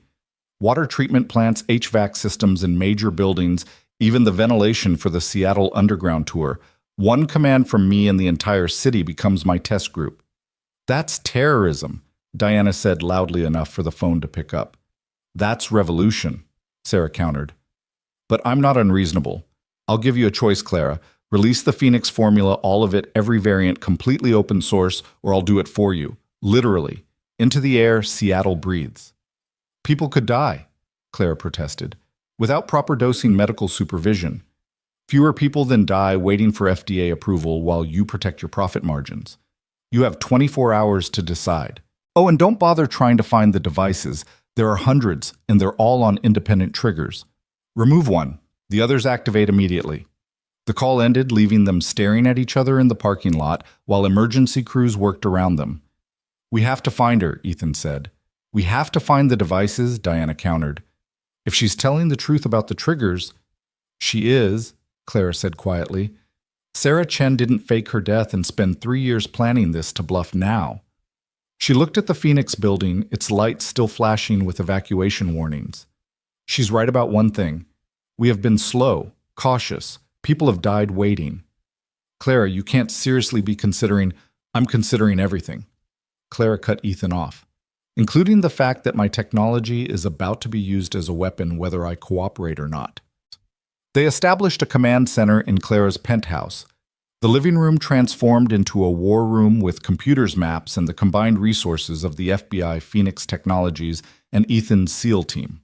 Sophie watched from the hallway, clutching the stuffed bear Ethan had given her, understanding that something bad was happening, but not quite what. Go back to bed, sweetie, Ethan said gently. Is the bad lady going to hurt people? Sophie asked with that devastating directness children possessed. Ethan knelt beside his daughter. We're going to stop her. But she's sick, isn't she? Like me, but different. Sick in her thoughts. The insight from a 7-year-old made Ethan pause. Yeah, baby, she's sick in a different way. Then maybe she needs different medicine, Sophie said, and padded back to bed, leaving the adults to contemplate the wisdom of innocence. Thunder was the first to make a breakthrough, his fingers flying across his laptop. Got something. Sarah Chen didn't just disappear 3 years ago, she legally died. Death certificate filed in King County. Body cremated, the works. But here's the interesting part. The doctor who signed the certificate, he vanished 2 weeks later. His medical license was used 6 months ago to order restricted chemicals. She's been planning this longer than we thought, Phoenix said. This isn't reactive. This is strategic. Wraith pulled up financial records. Money trails don't lie. Someone's been funding Sarah, and it's not her father.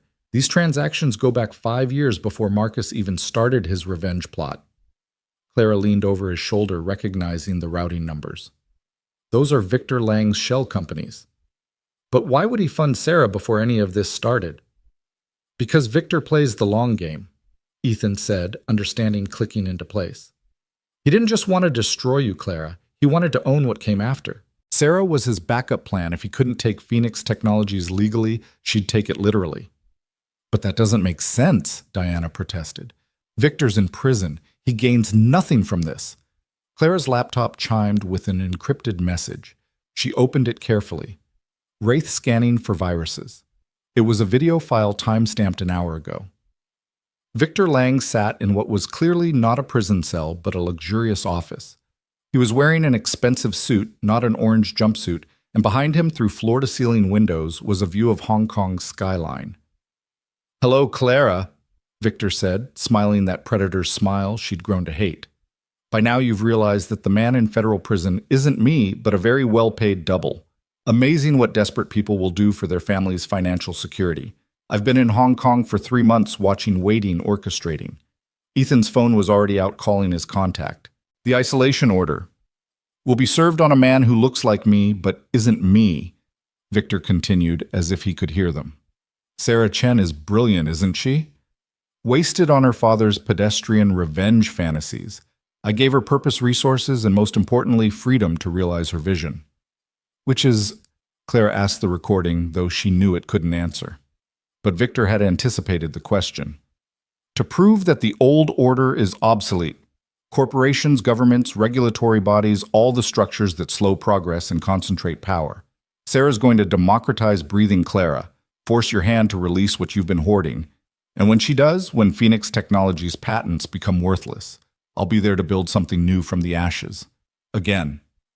The video ended with coordinates and a time midnight 12 hours away. He wants to meet, Clara said. It's a trap, Ethan, Diana, and Thunder said simultaneously. Of course it's a trap, but it's also our only lead to Sarah. Clara stood, decision made. I'm going.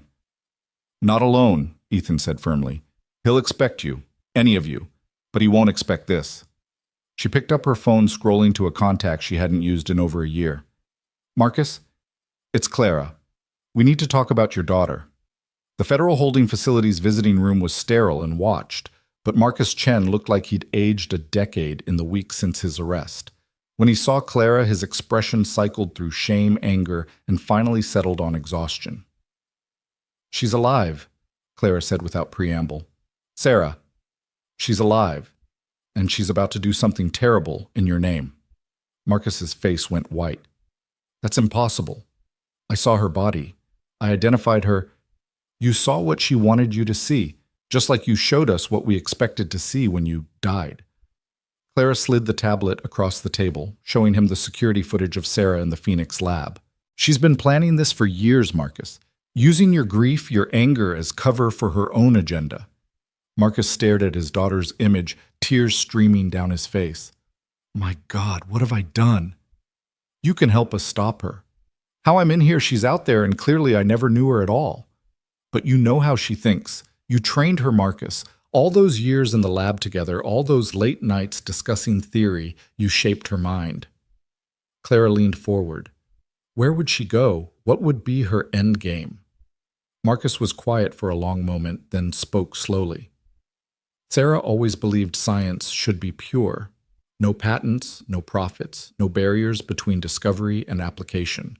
She wrote her undergraduate thesis on Jonas Salk refusing to patent the polio vaccine, said he was the last real scientist before everything became corporate. So this is ideological. For her, yes. For Victor Lang. It's just opportunity. Marcus met Clara's eyes. There's something else. Sarah has a condition, not asthma, but something similar, genetic, progressive. She's been searching for a cure her whole life, and when she found out about Phoenix, he trailed off, understanding dawning. She didn't fake her death to help me. She did it to steal time, to find a way to heal herself before her condition killed her. What condition? Pulmonary alveolar proteinosis. Rare, usually fatal by 30. She's 26 now. Marcus grabbed Clara's hands across the table, desperate. Clara, if she's releasing Phoenix variants into the air, she's not just testing them on the city. She's testing them on herself, looking for the one that will save her. Clara pulled her hands free, standing. Then we need to find her before she decides the whole city is worth sacrificing for her cure. Wait, Marcus called as she turned to leave. The place Victor specified, I know it. It's where I was supposed to meet Sarah 3 years ago, the night she died. She never showed, but Victor did. Said she'd overdosed, that Nathan was responsible. It's where he recruited me. Why there? Because it used to be a Prometheus Labs facility. Underground, abandoned, perfect for someone who needs specialized atmospheric controls to survive. Clara ran from the building, already calling Ethan. They had a location, but more importantly, they had understanding. Sarah Chen wasn't a terrorist or a revolutionary. She was a dying woman desperate enough to risk everything for a chance to breathe. The Prometheus facility sat beneath Pike Place Market, forgotten beneath the tourist foot traffic and fish-throwing vendors. The entrance was through a maintenance tunnel that hadn't been used since the 1960s, according to city records. But the dust had been disturbed recently, and someone had disabled the locks with surgical precision. Ethan led the team and Clara behind him, despite his protest, Diana and her FBI team holding the perimeter. The tunnel descended at a sharp angle, the air growing thicker, more processed with each step. They could hear the hum of industrial equipment, the kind used to maintain clean rooms and biological containment. Atmospheric processor. Wraith identified reading his instruments. She's got this whole place sealed and scrubbed. Air quality is actually better than outside. They found the first device 3 levels down, a metal canister connected to the building's ventilation system, ready to release its contents into Pike Place Market above. Phoenix examined it carefully. Timer shows 10 hours remaining. But look, he pointed to a secondary mechanism. Motion sensor. We move it triggers. Same with all of them, probably, Thunder said, mapping the facility on his tablet. I'm reading at least 30 devices throughout this complex, all networked. They kept descending, following the lights and the increasingly clean air. The facility opened into a vast underground laboratory equipment that looked salvaged from Phoenix Technologies and Prometheus Labs, arranged in a careful pattern.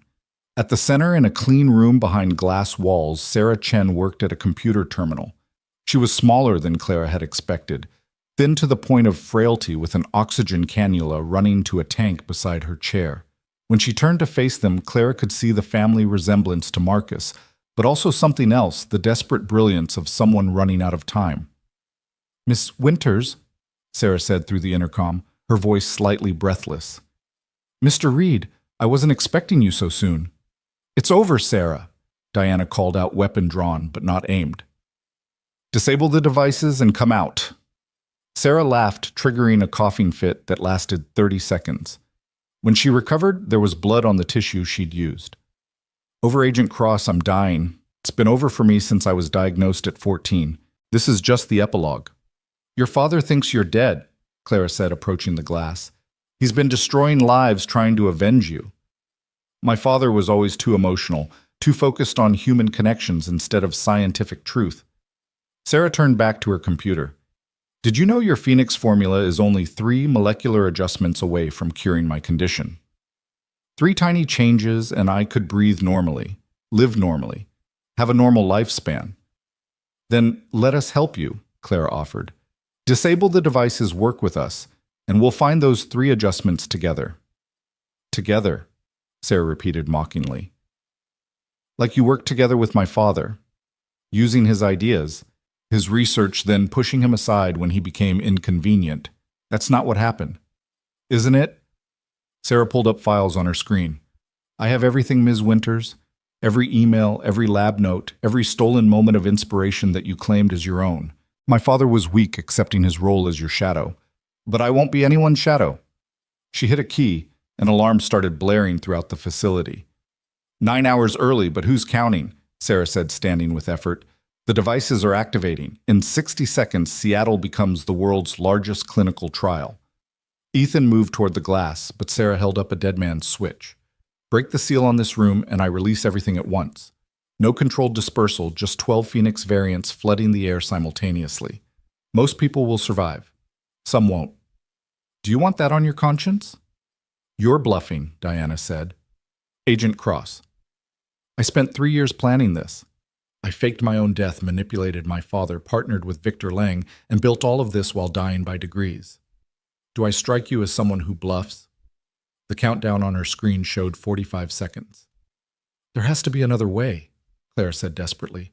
"There is," Sarah replied. "You can watch. You can witness the democratization of health. No more patents, no more exclusivity, no more deciding who deserves to breathe based on their insurance coverage. The Phoenix formula belongs to everyone now." 30 seconds. Sophie's voice came through Ethan's earpiece. Thunder had patched her through from the penthouse. "Daddy! The sick lady needs different medicine, remember?" Ethan looked at Clara, something passing between them. "Sarah," he said, "you're right, you're dying. The Phoenix formula can't save you, but what if something else could—" 20 seconds. "Nothing else exists." "Your father's research," Clara interrupted, understanding. "The work he was doing before Phoenix, the cellular regeneration project. We shelved it because it was too unstable, but for someone who's already dying." 10 seconds. Sarah's finger hovered over the release button. "You're lying." "I'm not." Clara pulled out her phone, accessing Phoenix Technologies' deepest archives. "Look, Project Lazarus, your father's masterwork before we pivoted to respiratory treatments." 5 seconds. Sarah looked at the screen. Clara held up her eyes, scanning the formulae faster than seemed possible. 3 seconds. "This could work," Sarah breathed. 1 second. She disabled the countdown. The silence that followed was deafening, broken only by Sarah's labored breathing and the collective exhale of everyone in the room. "Show me everything," Sarah demanded. For the next hour, Clara and Sarah worked together, separated by glass, but united in purpose. The Lazarus Project had been Marcus's attempt to create universal cellular regeneration abandoned because the energy requirements would kill a healthy person. But for someone whose cells were already failing, who had nothing left to lose, it's elegant. Sarah admitted her hostility fading as she lost herself in the science. Dangerous, probably fatal, but elegant. Probably fatal is better than certainly fatal, Clara pointed out. Sarah laughed real humor this time. You sound like my father when he was young, when he still believed science could save everyone. It can't, Clara admitted. But maybe it can save you. Sarah was quiet for a moment, then began typing. I'm disabling all the devices, remote wipe of the triggers, the timers, everything. Your FBI friends can collect them at their leisure. Thank you, Diana said, already coordinating the collection teams. Don't thank me yet, Sarah warned. Victor's still out there, and he has copies of everything. The Phoenix formula, the deployment methodology, all of it. He was using me, but I was using him too. I needed his resources, his connections. But now that I've failed, he'll find another way. Where is he? Ethan demanded. Hong Kong last I knew, but he has properties everywhere. Safe houses, bolt holes, entire identities waiting to be activated. She pulled up another file. Here, everything I know about his operations. Consider it a dying woman's gift. You're not dying, Clara said firmly. We're going to try the Lazarus Protocol. A Hail Mary based on incomplete research and desperate hope. Sarah smiled wryly. Very fitting, considering I named myself after Lazarus when I rose from the dead. The next 12 hours were a blur. Sarah was transferred to Phoenix Technologies medical facility under heavy guard, though she was too weak to be a threat anymore. Marcus was brought in under federal supervision to consult. His daughter's condition had deteriorated faster than anyone expected, and his expertise was crucial. I'm sorry, Marcus said when he saw Sarah for the first time in 3 years. For what? Sarah asked from the hospital bed, IVs running into both arms.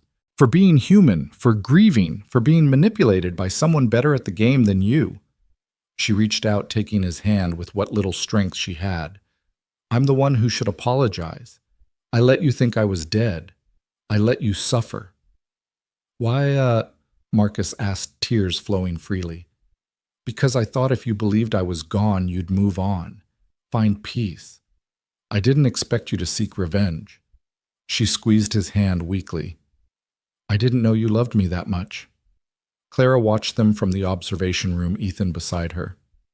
Family, she said quietly. It makes us do terrible things. And beautiful things. Ethan countered, his arm around her shoulders. Sophie asked if she could meet Sarah when this is over. Said maybe they could be friends since they both have breathing problems. Your daughter is remarkable. She gets it from her father, Clara said, then blushed when Ethan looked at her in surprise. The courage, the compassion despite everything. Before Ethan could respond, alarms started blaring through the facility. Not medical alarms, security breaches. Thunder's voice came through the comms. We've got company. 3 helicopters, military grade, no identification. They're heading straight for us. Victor, Clara said, already moving. He's coming for Sarah. Or the formula. Or both. Not on my watch, Ethan said, his entire demeanor shifting to combat mode. Thunder, activate all defensive measures. Phoenix Wraith gets Sarah and Marcus to the panic room. Reaper, you're with me on the roof. I'm coming too, Clara said. Clara C. My building, my fight. She grabbed the emergency kit Ethan had insisted she keep in her office. Besides, someone needs to protect the servers. If Victor gets our research, he becomes the most dangerous man in the world, Ethan finished. All right, but you stay behind me. They moved through the building like a well-oiled machine, employees evacuating calmly thanks to the drills Ethan had implemented. By the time the helicopters arrived, the building was empty except for essential personnel. The first helicopter hovered over the landing pad, and Clara recognized the man rappelling down. Not Victor. He wouldn't dirty his hands personally, but Colonel James Crawford, dishonorably discharged ex-military, who'd become Victor's personal enforcer. Reed, Crawford called out, his team spreading out behind him. Been a while. Heard you went soft playing security guard. Crawford, Ethan replied, weapon steady. Heard you went mercenary. Killing for money now. Better than pretending to be something I'm not. Victor sends his regards, by the way. Says you can walk away from this. Take your kid and go. This isn't your fight. It became my fight when you threatened my daughter, Crawford smiled. Sophie, right pretty name. Be a shame if something happened to her while Daddy was playing hero. The threat was a mistake. Ethan didn't respond with words. He moved faster than Crawford expected. The first shot was non-lethal, a rubber bullet that knocked Crawford's weapon away. The second was a tranquilizer dart that dropped him before he could reach his backup piece. The mercenaries opened fire, but Ethan and Clara were already behind cover. Reaper appeared on their flank, his sniper rifle picking off targets with precision. Thunder and Phoenix emerged from the stairwell, catching the mercenaries in a crossfire. It was over in minutes, but Clara knew this was just the first wave. Victor didn't give up easily. Her phone rang. Victor's face appeared on the screen, still in his Hong Kong office, but looking less composed than before. Impressive, he said, but ultimately futile. I have more men, more resources, more time. You're defending a fixed position against an enemy with unlimited assets. How long before you make a mistake? Long enough for this to reach every major news outlet in the world, Clara replied, holding up a tablet showing an upload in progress. Your location, your fake identity, your criminal network, everything Sarah gave us. In 30 seconds, you become the most wanted man on the planet. Victor's composure finally cracked. You wouldn't. The chaos would be temporary. Justice, however, would be permanent. Stop the upload. We can negotiate. No more negotiations, no more games. You're done, Victor. The upload completed, and within minutes, Clara could see the effects. News alerts international warrants assets being frozen. Victor Lang's empire built on shadows and secrets crumbled in the light of exposure. You've killed me, Victor said quietly. You know that. Without my protection, my resources, I'm dead within a week. Then you'd better run, Clara replied, ending the call. But Victor had one more card to play. The building shook an explosion somewhere below. Not big enough to bring down the structure, but enough to damage the medical facility. Sarah, Marcus's voice came through the comms. The explosion damaged her life support. She needs the Lazarus protocol now or she dies. Clara and Ethan ran for the medical wing, finding it in chaos. The explosion had been precisely targeted not to kill, but to force their hand. Sarah lay unconscious, her breathing barely visible, machines screaming warnings. Do it, Marcus begged Clara. Please, I can't lose her again. Clara looked at the Lazarus serum, untested and potentially fatal. Then at Sarah, brilliant and broken, dying by degrees. There was no time for trials, no time for safety protocols. Everyone out except medical staff, Clara ordered. Ethan, that includes you. I'm not leaving you. This could go wrong in ways we can't predict. If something happens, Sophie needs at least one parent. She kissed him quickly. Go. Keep everyone safe. Ethan wanted to argue but understood. He squeezed her hand once, then left, taking everyone except Clara, Marcus, and the lead physician. Administering Lazarus protocol, Clara announced, injecting the serum into Sarah's IV. For 30 seconds, nothing happened. Then Sarah's body convulsed her back, arching off the bed. The monitors went crazy, heart rate spiking, temperature rising, brain activity off the charts. Marcus held his daughter's hand while Clara adjusted the dosage, trying to find the balance between transformation and destruction. Come on, Clara whispered. Fight. You're too stubborn to die now. Sarah's eyes snapped open, but they weren't seeing the room. She was looking at something beyond something only she could perceive. Her mouth opened and she spoke in a voice that didn't sound entirely human. I can see it, she gasped. The pattern, the answer. It's so simple. We were making it too complicated. Sarah, Marcus leaned closer. What do you see? The cure. Not just for me. For everything. Every disease, every defect, every limitation of human biology. It's all connected, all one pattern repeated at different scales. She gripped Clara's arm with surprising strength. You have to document this. Everything I'm saying, it's important. Clara grabbed her tablet recording as Sarah spoke in a stream of consciousness that jumped between molecular biology, quantum physics, and something that sounded almost like poetry. It went on for 10 minutes before Sarah suddenly relaxed her breathing, evening out, the monitors stabilizing. Did it work? Marcus asked. Sarah took a deep breath, a full, clear breath without struggle or strain. Yes, she said in wonder. I can breathe. For the first time in my life, I can actually breathe. The test that followed confirmed it. The Lazarus Protocol had not just treated Sarah's condition, it had rewritten her cellular structure, creating something new. Something that might be the key to everything Phoenix Technologies had been working toward. But there was a cost. Sarah's transformation was unique to her genetics, her specific condition. It couldn't be replicated safely in others, at least not yet. And the energy requirement had aged her. She looked 10 years older, though she claimed she'd never felt younger. The transformation had left Sarah Chen looking like a different person, her features sharper, her eyes holding a depth that seemed to see through reality itself. She sat in the observation room 3 days later, breathing without assistance for the first time since childhood, while teams of scientists studied her cellular structure with barely contained excitement. It's not just the lung tissue, Dr. Patricia Huang explained to Clara, pulling up the latest scans. Every cell in her body has been fundamentally altered. The telomeres are actually lengthening, the mitochondria are producing energy at rates we've never seen. She's not just cured, she's evolved. Clara watched Sarah through the glass, noting how the woman's fingers moved across the tablet she'd been given, equations flowing faster than any normal person could write. And it can't be replicated, not safely. The energy requirement alone would kill 99% of test subjects. Sarah survived because her body was already failing, creating a unique environment for the transformation. Patricia hesitated. But Clara, what she's producing, these formulas, these insights, they could change everything. She's solving problems we didn't even know how to approach. Through the intercom, Sarah's voice carried a strange resonance. I can hear you discussing me. The transformation enhanced more than just my lungs. Every sense is sharper, every thought clearer. It's overwhelming and exhilarating simultaneously. Clara entered the observation room, sitting across from the woman who'd nearly terrorized Seattle. How do you feel?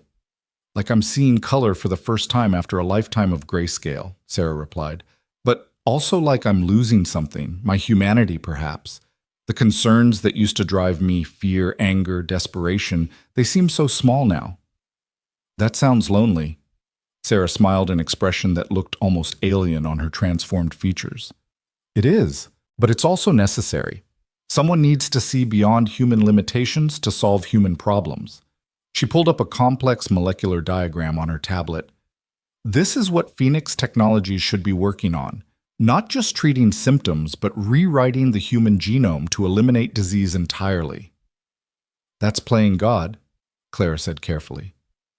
No, that's playing human at the level we were meant to. Evolution is too slow for the challenges we face. Climate change, pandemics, the diseases we create through our own pollution, we need to adapt faster than nature allows. Before Clara could respond, Ethan's voice crackled through her earpiece. We have a problem. Victor's been spotted in Seattle. Clara stood abruptly. That's impossible. Every agency in the world is hunting him.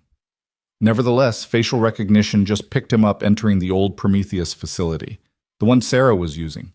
He's alone and he's carrying something. Sarah's enhanced hearing had caught the conversation. He's going for my backup drives.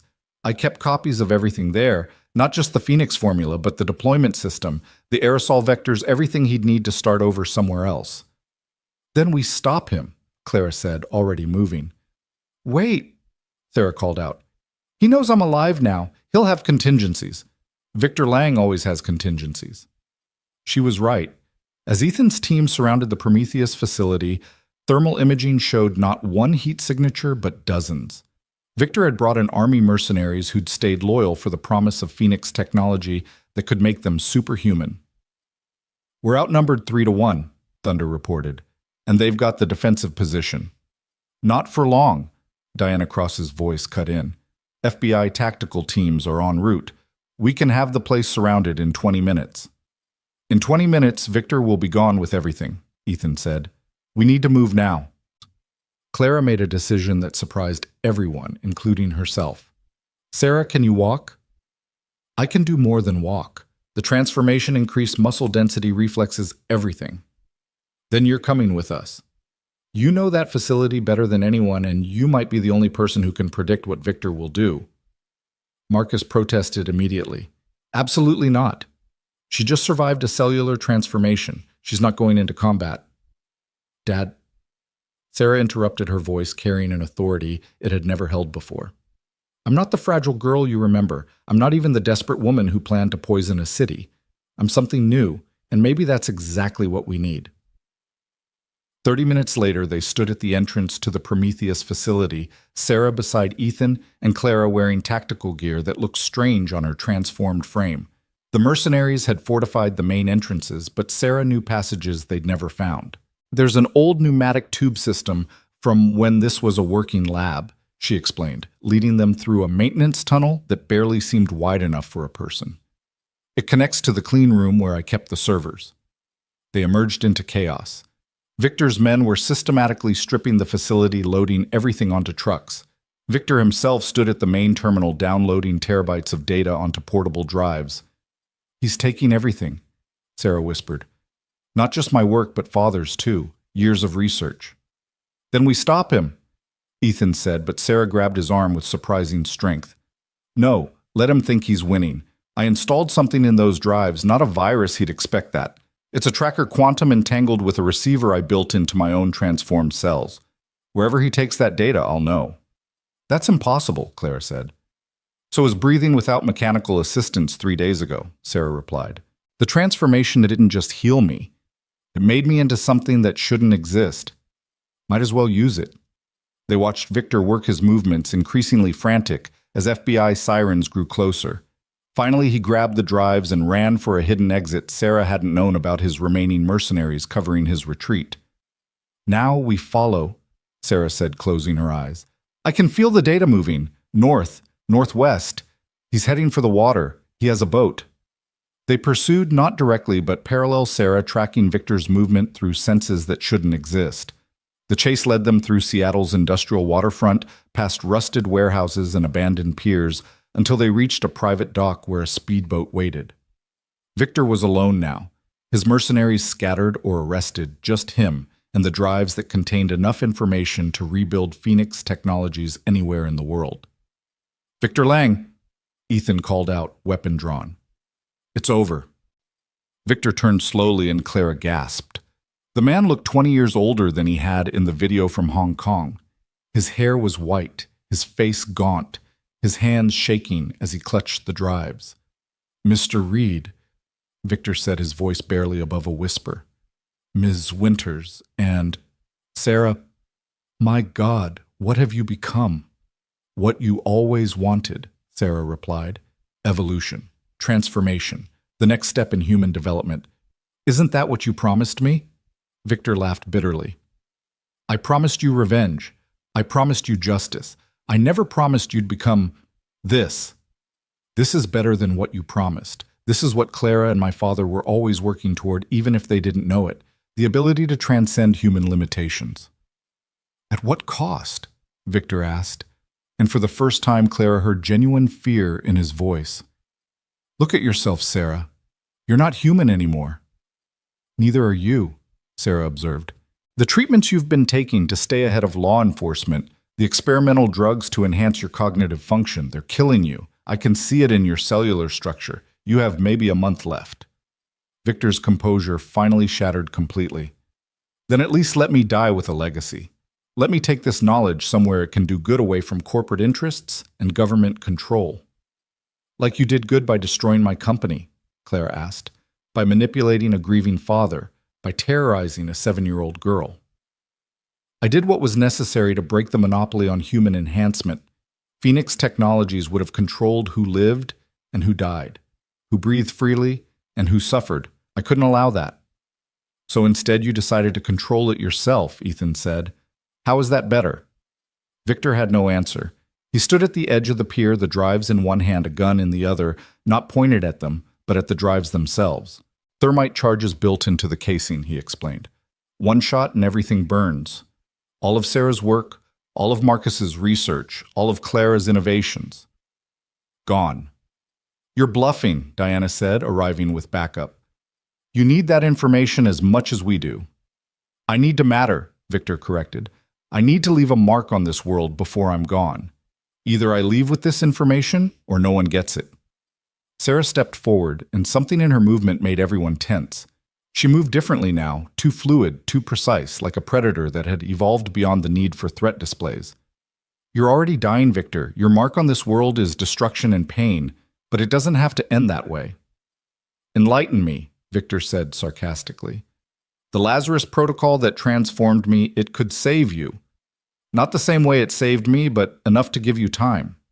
Time to make amends, to use your intellect for something besides revenge. You'd save me after everything. I'd give you the same choice Clara gave me.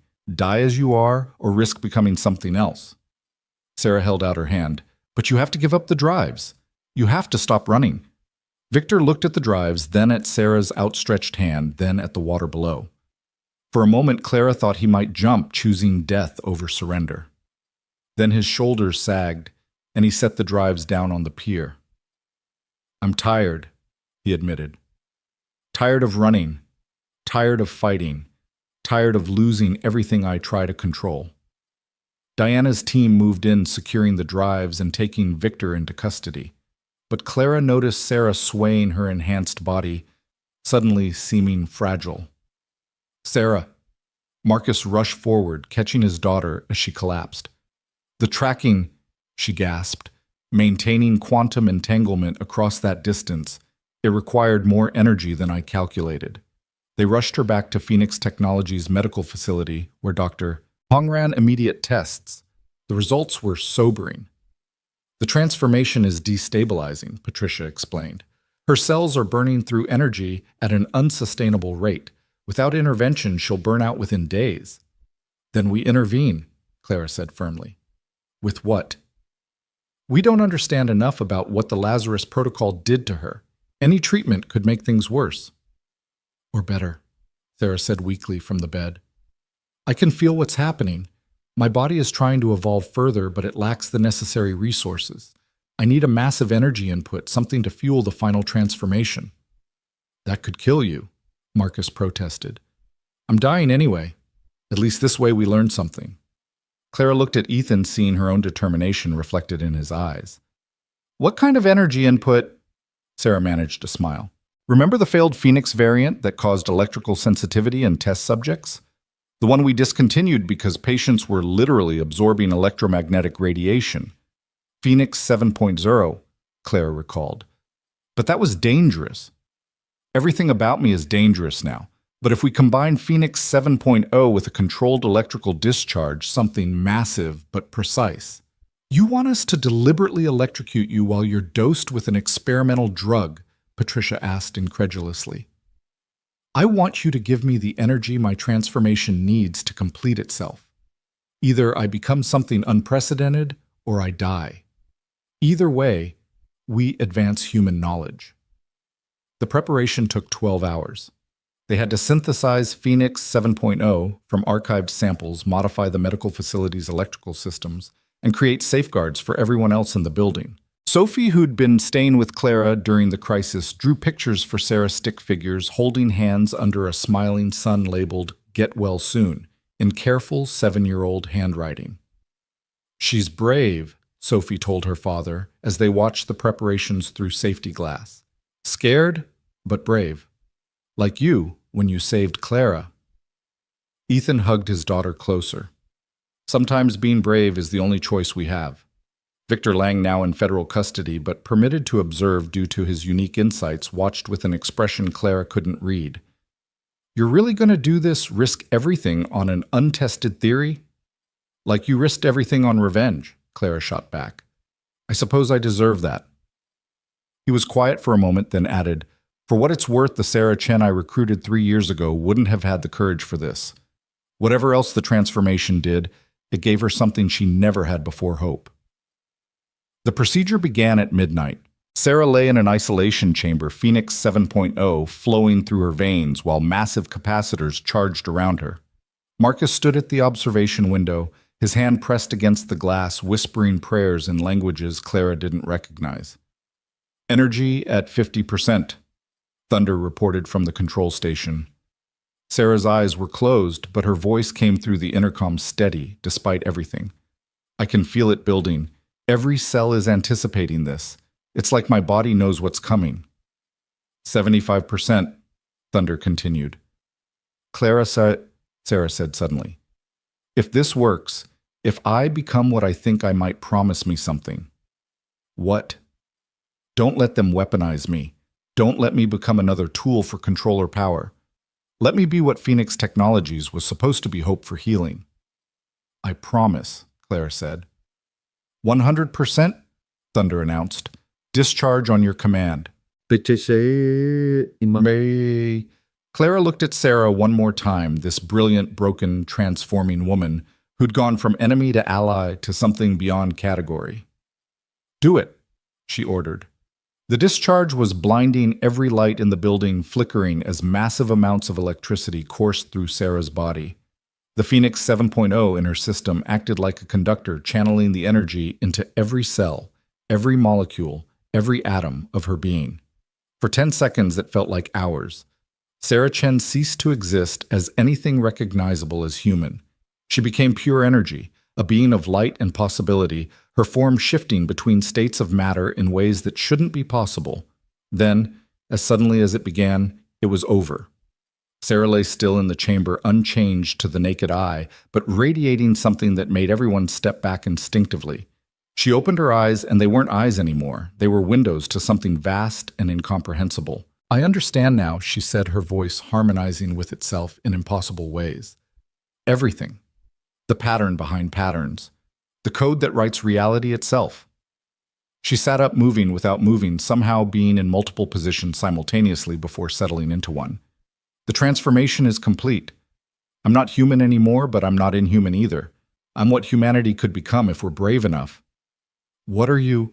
Marcus asked, tears streaming down his face.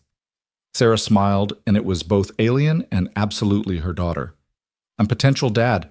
I'm the bridge between what we are and what we could be. She stood, and as she did, the monitoring equipment throughout the room began displaying impossible readings. Her cellular structure was in constant flux, adapting to each moment, each need. When she breathed, the air itself seemed to purify around her. The Phoenix formula, she said, turning to Clara. I can see what it was always meant to be. Not just treatment, but transformation. Not just healing, but evolution. May I... She reached out, not physically, but somehow, and Clara felt knowledge flowing into her mind. Formulas, processes, applications she'd never imagined. It was overwhelming and exhilarating, like seeing the universe's source code. This is what Phoenix Technologies should become, Sarah said. Not a company that owns transformation, but one that guides it. Helps humanity evolve at its own pace in its own way. That's beautiful, Clara said, but the world isn't ready for this. People will fear you, fear what you represent. Then we go slowly. We heal what can be healed with conventional Phoenix treatments. We save lives like Sophie's, and gradually, carefully, we introduce the possibility of more. Sarah looked at Victor through the observation window. Even for those who've lost their way. Victor, watching this unprecedented transformation, seemed to age another decade in minutes. I was wrong, he said quietly. I thought power came from control, from owning the future. But real power is enabling others to find their own futures. Pretty words from a dying man, Diana said coldly. Then let me make them more than words, Victor replied. I have resources hidden around the world. Money, connections, infrastructure. I'll give it all to Phoenix Technologies to support this work. Consider it penance. Clara wanted to refuse, but Sarah spoke first. Redemption isn't given, Mr. Lang. It's earned. Survive the modified Lazarus protocol, and then we'll see what kind of man you become. The offer hung in the air like a challenge. Victor, faced with his own mortality and the possibility of transformation, made the only choice he could. I accept, he said. The next days blurred together. Victor underwent a modified version of the Lazarus protocol, less dramatic than Sarah's transformation, but still unprecedented. He survived, though. What emerged was a man fundamentally changed. Not superhuman like Sarah, but renewed his body, repaired at the cellular level, his mind clear of the ambition and rage that had driven him to destruction. Marcus and Sarah worked together to refine the Phoenix treatments. Father and daughter united by science and something deeper. Sarah's transformation had given her insights that accelerated their research by decades, though she was careful not to push too hard too fast. Sophie became the first official success story of the new Phoenix treatment her asthma not just managed, but cured. The joy on her face when she ran for the first time without wheezing brought tears to even Victor's eyes. But it was the quiet moments that mattered most to Clara. Ethan teaching Sophie to ride a bike in the parking lot. Sarah learning to be human again by playing board games with a 7-year-old. Marcus and Victor, former enemies, working side by side in the lab. Even Nathan serving his sentence but contributing to the research through correspondence, finding redemption in small acts of service. 3 months after Sarah's final transformation, Clara stood in her office, their office now as Phoenix Technologies had become truly collaborative, watching the sun rise over Seattle. The city had recovered from the chaos, though rumors persisted about what had really happened in those terrifying days. "You're up early," Ethan said, entering with 2 cups of coffee. "Couldn't sleep, too much to think about." "The FDA approval." Among other things, Clara turned to face him. "They're going to approve the basic Phoenix treatment for widespread use. Within a year, every hospital in the country will have access. No more children suffering from severe asthma. No more families choosing between breathing and bankruptcy." "That's amazing, Clara. It's everything you worked for." "It's a beginning," she corrected. "Sarah showed us what's possible. Evolution, transformation, becoming more than our limitations. But are we ready for it?" Ethan set down the coffee and took her hands. "Humanity's never ready for its next step. We weren't ready for fire, for agriculture, for industrialization. But we adapted. We grew. That's what we do. And if we grow too fast, if Sarah's transformation spreads before we understand it, then we deal with it together, like we always have." Before Clara could respond, Sophie burst in, followed by Sarah, who moved with that strange, fluid grace that marked her as something beyond human. Sarah's going to teach me science," Sophie announced excitedly. "She says I could be a scientist like you and her and Grandpa Marcus." "Grandpa?" Clara looked at Ethan in surprise. He shrugged, smiling. "She started calling him that last week. Marcus nearly cried." Sarah knelt beside Sophie, her transformed features softening with genuine affection. "Everyone can be a scientist, Sophie. It just means asking questions and not being afraid of the answers. Even if the answers are scary. Especially then, that's when we learn the most." Sophie considered this with 7-year-old seriousness, then asked, "Are you scared of what you became?" Sarah was quiet for a moment, her enhanced perception probably seeing layers of meaning in the child's simple question. "Sometimes, but then I remember that butterflies are probably scared when they emerge from cocoons. Change is always frightening, but it's also how we become who we're meant to be." "I want to be a butterfly," Sophie declared. "You already are," Sarah replied. "You transformed from someone who couldn't breathe to someone who can run and play. That's its own kind of metamorphosis." Clara watched this interaction, seeing the future taking shape, not in grand gestures or dramatic confrontations, but in small moments of connection and understanding.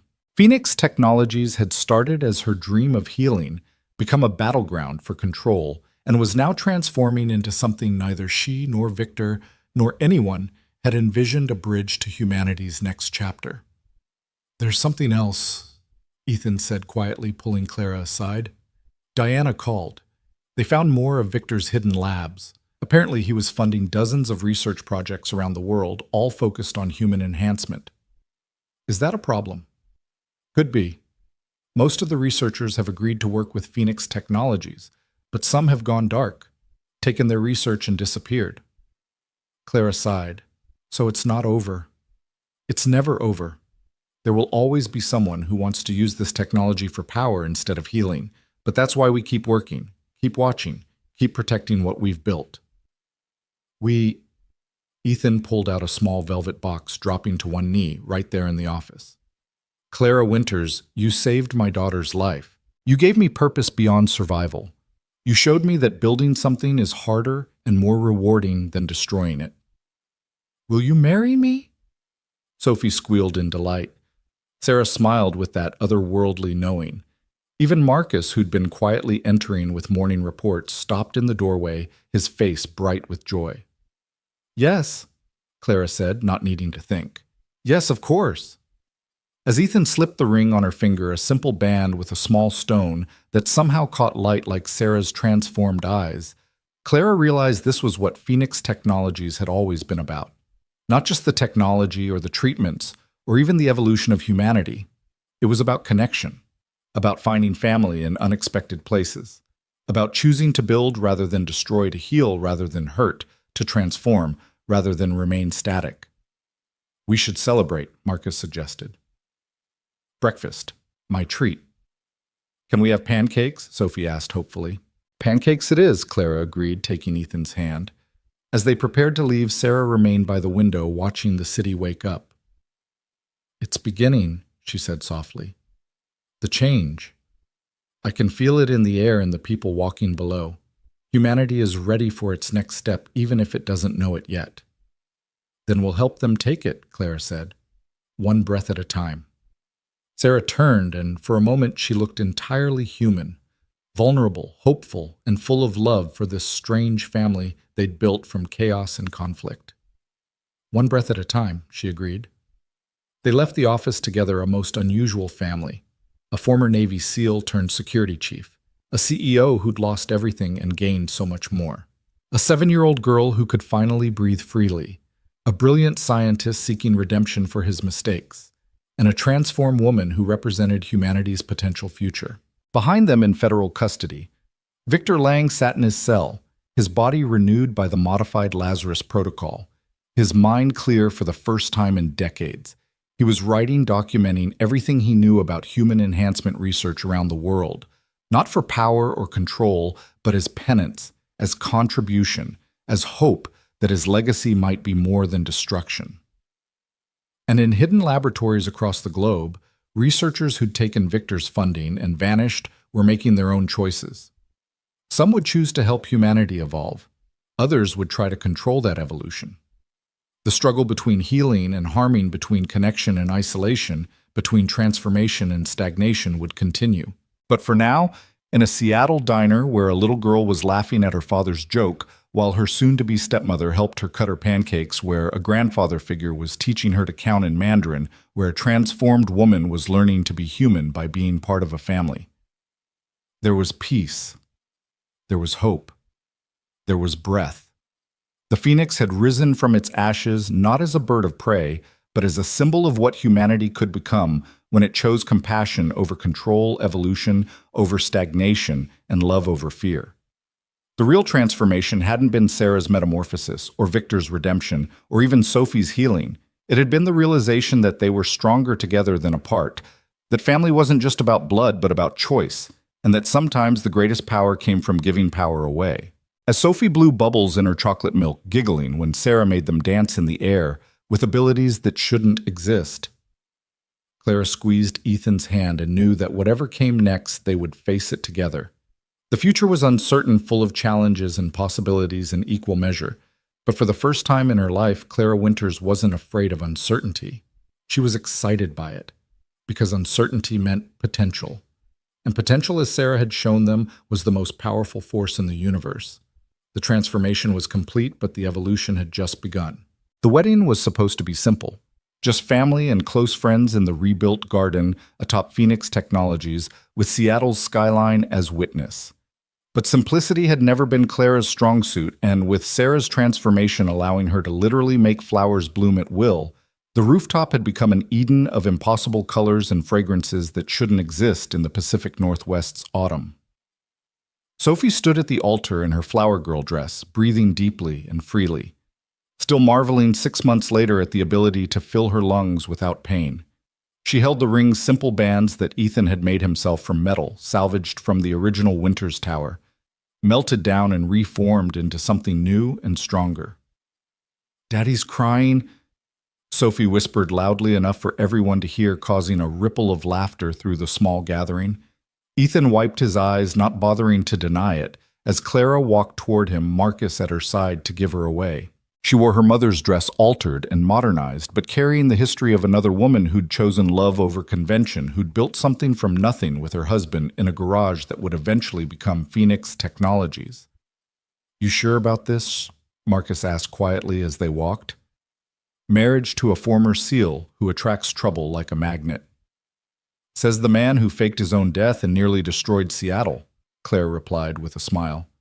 "Besides, I attract plenty of trouble on my own." They'd reached the altar where Ethan waited.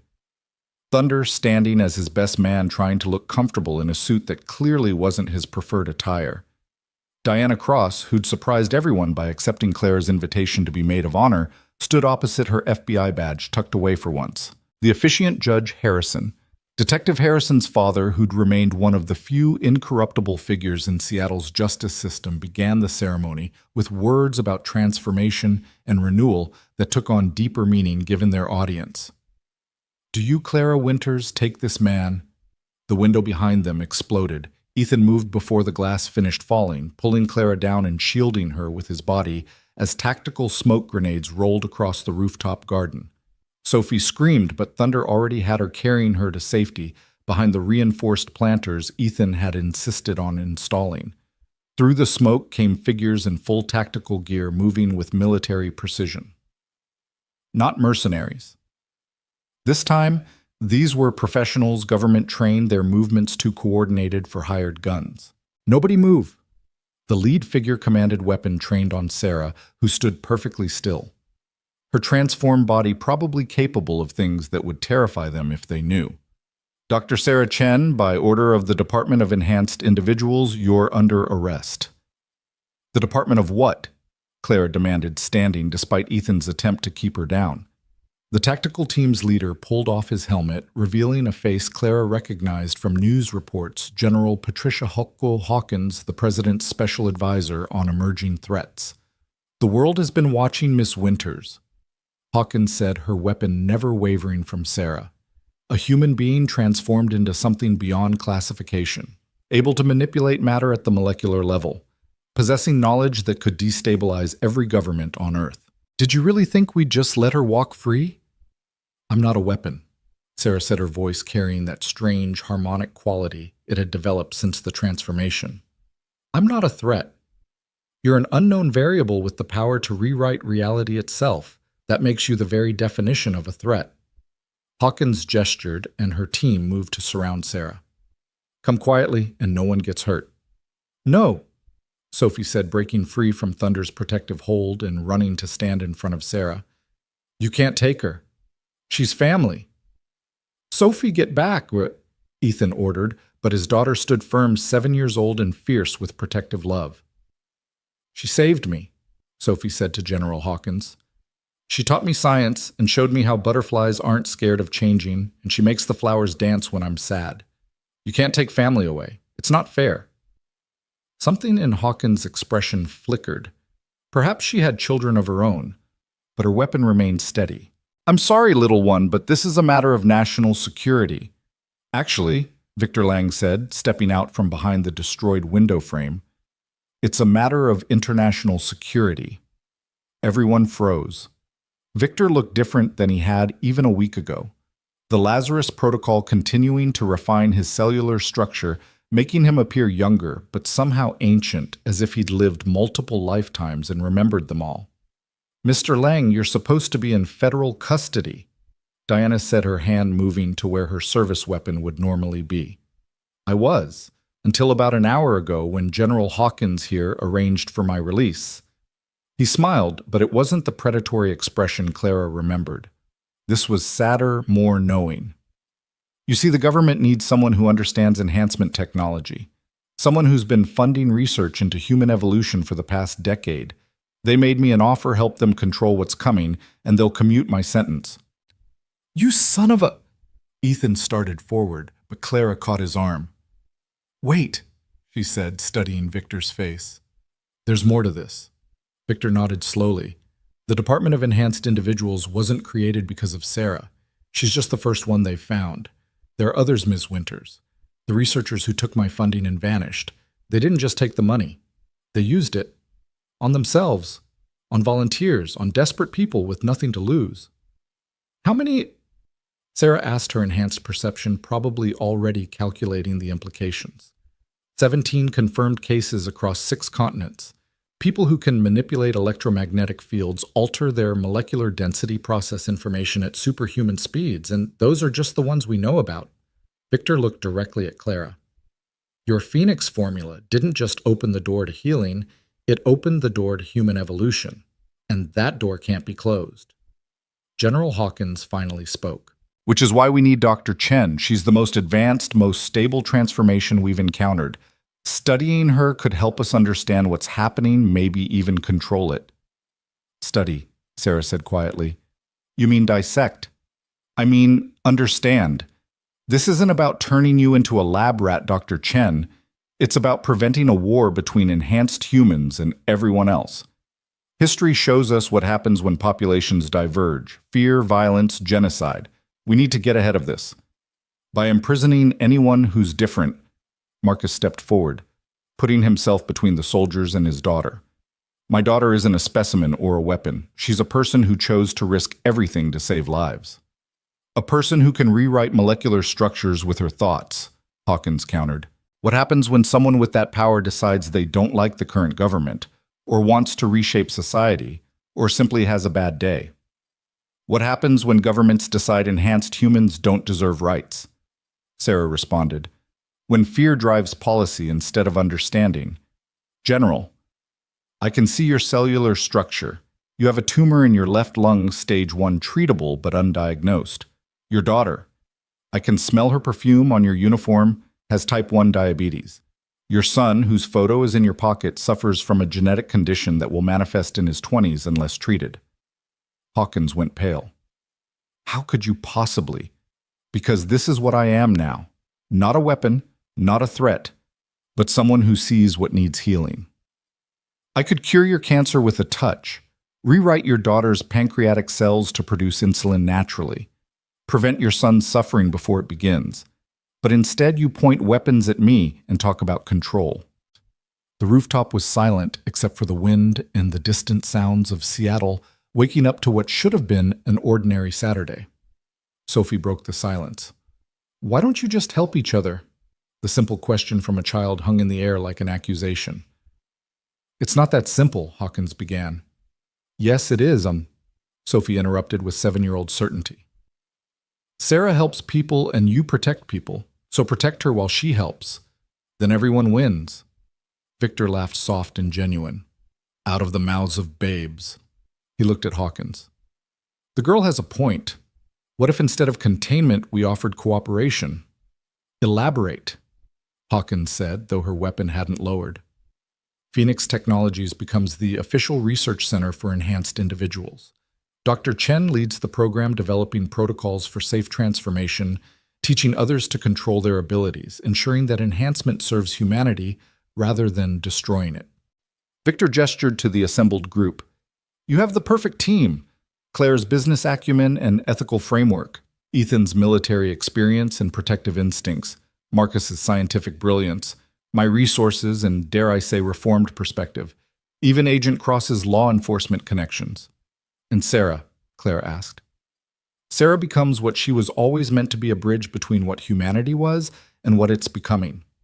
Victor met Sarah's transformed eyes, not hidden away in a government facility, but working openly, transparently, helping the world adjust to its new reality. That's asking us to trust the woman who nearly poisoned Seattle, Hawkins pointed out. And the man who burned down a building, Clara added, and the father who faked his death, and the FBI agent who bent the rules, and the soldier who broke out of custody. We're all broken, General, but broken things, when properly mended, are often stronger than they were before.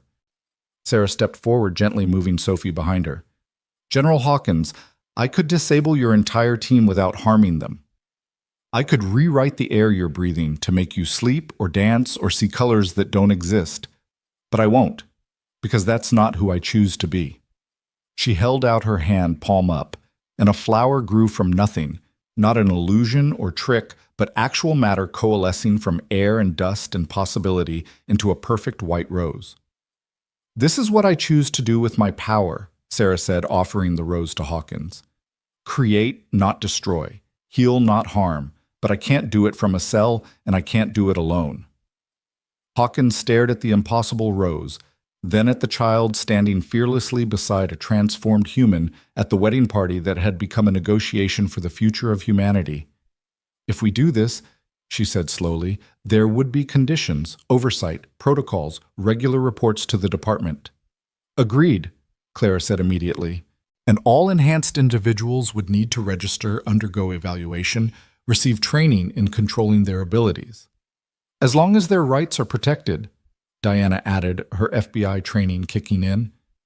Due process, legal representation, no indefinite detention. And Sophie gets to be in the junior scientist program, Sophie added, causing nervous laughter from everyone except Hawkins, who finally smiled. I think that can be arranged, the general said, finally lowering her weapon. Her team followed suit, the tension on the rooftop easing but not disappearing entirely. So, Judge Harrison said, clearing his throat, should I continue with the ceremony, or has the moment passed? Clara looked at her wedding dress torn from diving for cover, covered in dust and debris. Ethan's suit was similarly destroyed, and most of the guests looked like they'd been through a war zone, which technically they had. Perfect, she said, taking Ethan's hand. This is exactly the kind of wedding we deserve. Complicated, dangerous, and ultimately about choosing hope over fear. The ceremony resumed, though now, with General Hawkins and her tactical team as unexpected guests. Sophie insisted they stay for the reception, which had to be moved inside due to the destroyed windows, but which somehow became more meaningful for its imperfection. Sarah danced with Sophie, the little girl, standing on the transformed woman's feet, as they moved to music only they could hear. Marcus and Victor, former enemies, discussed the ethical implications of human enhancement over scotch that Victor had somehow procured despite being in federal custody hours earlier. Diana and General Hawkins compared notes on oversight protocols, finding common ground in their desire to protect both enhanced and unenhanced populations. And in the center of it all, Clara and Ethan slow danced to their first song as husband and wife, the Seattle skyline glittering behind them through the shattered windows. This isn't how I imagined our wedding, Ethan said quietly. Disappointed? Never. You don't marry Clara Winters expecting simple. He spun her gently, careful of her torn dress. Besides, we just negotiated the future of human evolution at our wedding. That's got to be some kind of record. The negotiation's just beginning, Clara reminded him. There are enhanced individuals out there who won't want to register, governments that won't want to cooperate, people who will see Sarah and others like her as either gods or demons. Then we'll deal with it, together, like we always do. Before Clara could respond, Phoenix, the seal, not the company, appeared at Ethan's shoulder. Sorry to interrupt, but we've got a situation. On his tablet, news footage showed a man in Tokyo literally walking through walls, stealing from banks, and disappearing before police could respond. Another feed showed a woman in London whose touch was turning metal into gold, causing economic chaos. A third showed teenagers in Mumbai who were levitating their bodies defying gravity as crowds gathered to worship or stone them depending on their beliefs. It's happening, Sarah said, appearing beside them, with that unnerving ability to move without seeming to cross the intervening space. The emergence. Enhanced humans revealing themselves either by choice or accident. How many? Clara asked. Dozens today. Hundreds by the end of the week. Thousands within a month. Sarah's transformed eyes saw patterns no one else could perceive. The Phoenix formula was the catalyst, but it was always going to happen. Evolution doesn't ask permission. General Hawkins was already on her phone mobilizing resources, calling in favors, trying to prevent panic from spreading faster than the enhanced individuals were appearing. We need a response, she said to Clara. Something to prevent this from becoming a war. Clara looked around the room at their strange coalition, former enemies, now allies, enhanced and unenhanced, working together. A 7-year-old girl teaching adults about acceptance simply by existing. We tell the truth, Clara said. We go public with everything. Phoenix Technologies, the transformation, the potential for humanity to evolve. We show them Sarah not as a threat, but as a teacher. We offer hope instead of fear. That's a huge risk, Diana pointed out. People don't handle change well. They handle lies worse, Victor said, surprising everyone by supporting Clara's plan. Trust me, I've built empires on deception. They always fall. But truth, however painful, provides a foundation for building something lasting. Then we do it tonight, Clara decided. While the world is watching, while we have the chance to frame the narrative. On your wedding night, Marcus asked. Clara looked at Ethan, who nodded without hesitation. What better way to start a marriage than by changing the world? The press conference was hastily arranged in Phoenix Technologies' main auditorium, the one that had been rebuilt with reinforced everything after the fire. Within 2 hours, every major news outlet had representatives present, drawn by the promise of an announcement that would fundamentally alter humanity's understanding of its future. Clara stood at the podium, still in her torn wedding dress because someone, probably Sophie, had suggested it would show she had nothing to hide. Ethan stood beside her in his ruined suit, their wedding rings catching the light. Behind them, Sarah waited with Marcus and Victor, while Diana and General Hawkins flanked the stage with their respective teams. Good evening. Claire began, her voice steady despite the magnitude of what she was about to do. 6 months ago, Phoenix Technologies was attacked, burned, nearly destroyed by individuals who sought to control what we'd discovered. What they didn't understand was that our discovery couldn't be controlled, only guided. She gestured to Sarah, who stepped forward. The cameras immediately focused on her, on the way she moved, the way light seemed to bend around her slightly, the way her eyes held depths that shouldn't exist. This is Dr. Sarah Chen, Clara continued. She is the first stable, fully transformed, enhanced human. She is not a mutant, not an experiment gone wrong, not a threat to humanity. She is what we all have the potential to become: evolved, enhanced, extraordinary. The room erupted in questions, but Clara raised her hand for silence. The Phoenix formula, originally designed to treat respiratory conditions, has unlocked something in human DNA. The potential for transformation, for evolution, for becoming more than our biological limitations. This potential exists in everyone, though not everyone will choose to or be able to transform. Are you saying you can make anyone superhuman? A reporter shouted. I'm saying humanity is already becoming superhuman, Clara replied. Around the world, individuals are discovering abilities that science said were impossible. We can either fear this change or guide it. Phoenix Technologies, in cooperation with the Department of Enhanced Individuals and international partners, will provide support, training, and ethical frameworks for those undergoing transformation. What about those who don't want to transform? Another reporter asked. Sarah spoke for the first time, her harmonized voice causing several people to step back. Transformation isn't mandatory or even advisable for most. Evolution works through diversity, not uniformity. Enhanced and unenhanced humans will coexist, each contributing their unique strengths to our shared future. How can we trust you? Someone called out. You have godlike powers. Sophie, who'd been watching from the wings, suddenly walked onto the stage. Thunder started to stop her, but Ethan shook his head, letting his daughter approach the microphone that Sarah lowered for her. She's not God, Sophie said simply. She's Sarah. She gets sad when it rains too much and laughs at my daddy's bad jokes and can't figure out how to use the coffee machine even though she's super smart. Having powers doesn't make you not human. It just makes you human with powers.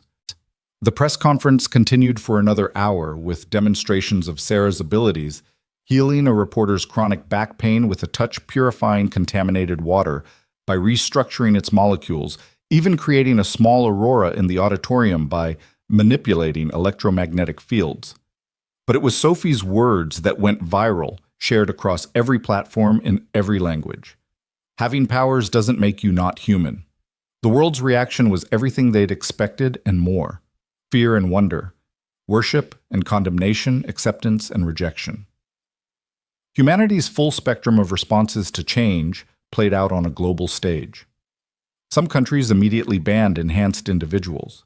Others offered them citizenship and resources. Religious groups proclaimed everything from the second coming to the end times. Scientists demanded access to study the phenomenon. Military organizations tried to recruit enhanced individuals for their own purposes. Through it all, Phoenix Technologies stood as a beacon of stability. Within a month, they'd established treatment centers in 12 cities, not to create enhanced humans, but to help those who were transforming naturally to understand and control their abilities. The junior scientist program Sophie had demanded became real teaching. Children enhanced and unenhanced alike, to see differences as opportunities for learning rather than reasons for fear. Marcus and Victor. Their past sins not forgotten, but transformed into purpose, led research into safe transformation protocols, ensuring that those who chose enhancement did so with full knowledge of the risks and benefits. Diana created a new division within the FBI specifically trained to work with enhanced individuals protecting their rights while ensuring public safety. General Hawkins, whose cancer Sarah had cured with a touch that rewrote her cellular structure, became an advocate for integration rather than segregation, using her military connections to prevent the feared war between enhanced and unenhanced humans. But it was the small victories that mattered most. A young boy in Detroit, who could generate electricity, learned to power his family's home during outages instead of fearing his ability. A woman in Paris, whose empathic abilities had driven her to isolation, found peace helping others process trauma. A grandfather in Beijing, who developed the ability to see through solid objects, became the world's best search and rescue operator. And in Seattle, in a penthouse that had become home to the strangest family imaginable, life found a new rhythm. Ethan would wake early, checking security reports from around the world, coordinating with enhanced individuals who needed protection from those who would exploit them. Clara would join him for coffee that Sarah still couldn't figure out how to make properly, despite being able to manipulate matter at the quantum level. Sophie would bounce between her regular school and her advanced science lessons with Sarah and Marcus, her curiosity undimmed by the magnitude of what she was learning. She'd started a video blog, Sophie's Science, where she explained enhancement to other kids in terms they could understand, usually involving butterflies and metaphors about breathing. Sarah continued to evolve her transformation, not a destination, but a journey. Each day brought new abilities, new understanding, new ways to bridge the gap between what humanity was and what it was becoming. She learned to dial down her presence to seem more human when needed, though she never tried to hide what she was. Victor's sentence, commuted to community service that would last the rest of his extended life, worked tirelessly to undo the damage he'd caused. His resources, combined with Phoenix Technologies' innovation, funded enhancement centers worldwide. He and Nathan, who'd been released early for good behavior and his contributions to the research, formed an unlikely friendship based on shared redemption. Marcus found peace in seeing his daughter not just alive but thriving, using her abilities to help others. He published papers on enhancement ethics, becoming the moral compass for a scientific revolution that could easily have lost its way. 1 year after the wedding that had changed everything, they gathered again on the rebuilt rooftop garden. This time there were no interruptions, no tactical teams, no world-ending crises, just family and friends celebrating Sophie's 8th birthday. The guest list had grown. Enhanced individuals Sarah had helped through their transformations. Government officials who'd learned to see enhancement as an opportunity rather than a threat. Scientists from around the world working to understand humanity's new chapter. Even some former enemies who'd chosen reconciliation over continued conflict. Sophie blew out her candles, Sarah making them dance and swirl impossibly in the air before extinguishing, and made a wish she immediately announced to everyone. "I wish that everyone could breathe as easy as I can now." "That's not how wishes work," Marcus laughed. "You're supposed to keep them secret." "Why?" Sophie asked with genuine confusion. "If we all know what we're wishing for, we can all help make it come true." Clara and Ethan exchanged glances, marveling again at their daughters, and she was their daughter now, in every way that mattered, ability to distill complex truths into simple statements. "She's right," Sarah said, her voice carrying across the garden. "We've spent so much time keeping secrets, hiding our wishes and fears and dreams. Maybe it's time we shared them, worked together to make them real." "What do you wish for?" Clara asked her. Sarah was quiet for a moment, her transformed eyes seeing possibilities that stretched beyond normal perception. "I wish to remain human enough to remember why this matters. Power without purpose is just destruction waiting to happen. But purpose without power is just dreams dying slowly." She looked at each of them in turn. "You all keep me grounded, remind me why I chose transformation, not for power, but for the ability to help others transform." "Pretty heavy for a birthday party," Ethan said, but his tone was gentle. Every day is heavy when you're reshaping humanity, Victor added, raising his glass of Sophie's favorite pink lemonade. But that doesn't mean we can't celebrate the small victories along the way. Like what? Sophie asked. Like a little girl who couldn't breathe now blowing out birthday candles. Like a building that burned down now standing taller than before. Like enemies becoming family. Like Daddy not crying this time, Sophie interrupted, pointing at Ethan, who was definitely not crying, just had something in his eye. The party continued into the evening, enhanced and unenhanced individuals mingling freely. Children playing games where floating was cheating, but only if you got caught, adults discussing the future with hope rather than fear. As the sun set over Seattle, painting the sky in impossible colors that Sarah might or might not have been enhancing, Clara stood with her strange, wonderful, transformed family. Was this what you imagined when you started Phoenix Technologies? Ethan asked, his arm around her waist. I imagined helping people breathe, Clara replied. I never imagined teaching humanity to fly. Flying is just breathing with style, Sophie announced, demonstrating by taking a running leap that Sarah caught with a gentle manipulation of air pressure, letting the girl float for a moment before setting her down. We should probably discuss the ethics of using enhancement for entertainment, Marcus said, but he was smiling. Tomorrow, Clara said firmly. Tonight, we're just a family celebrating. And they were. Not the family any of them had planned or expected, but the one they'd chosen and fought for and built from the ashes of their old lives. The Phoenix had risen not once, but again and again each time, becoming something new, something stronger, something more beautiful for having been broken. As Sophie ran through the garden, truly breathing free, chasing fireflies that Sarah made dance in impossible patterns, while Ethan and Clara watched with hearts full of love and hope, the future stretched before them, uncertain, challenging, but bright with the promise of transformation. Humanity was evolving not through force or fear, but through choice and compassion, guided by those who'd learned that the greatest power wasn't in controlling change, but in helping others through it. The war between enhanced and unenhanced that everyone had feared never came. Instead, there was integration, understanding, and growth. Not without problems, not without setbacks, but with the determination to keep moving forward, keep evolving, keep breathing. And in a small corner of Seattle, in a building that had risen from ashes, a family that shouldn't exist by any normal measure continued to prove that normal was just another word for not yet transformed. The story that had begun with fire and fear, with a maintenance man pulling a CEO from a burning building, had become something neither of them could have imagined. A love story, yes, but also a transformation story not just of individuals, but of humanity itself. Sophie had been right from the beginning. They all just needed different medicine, and they'd found it in each other.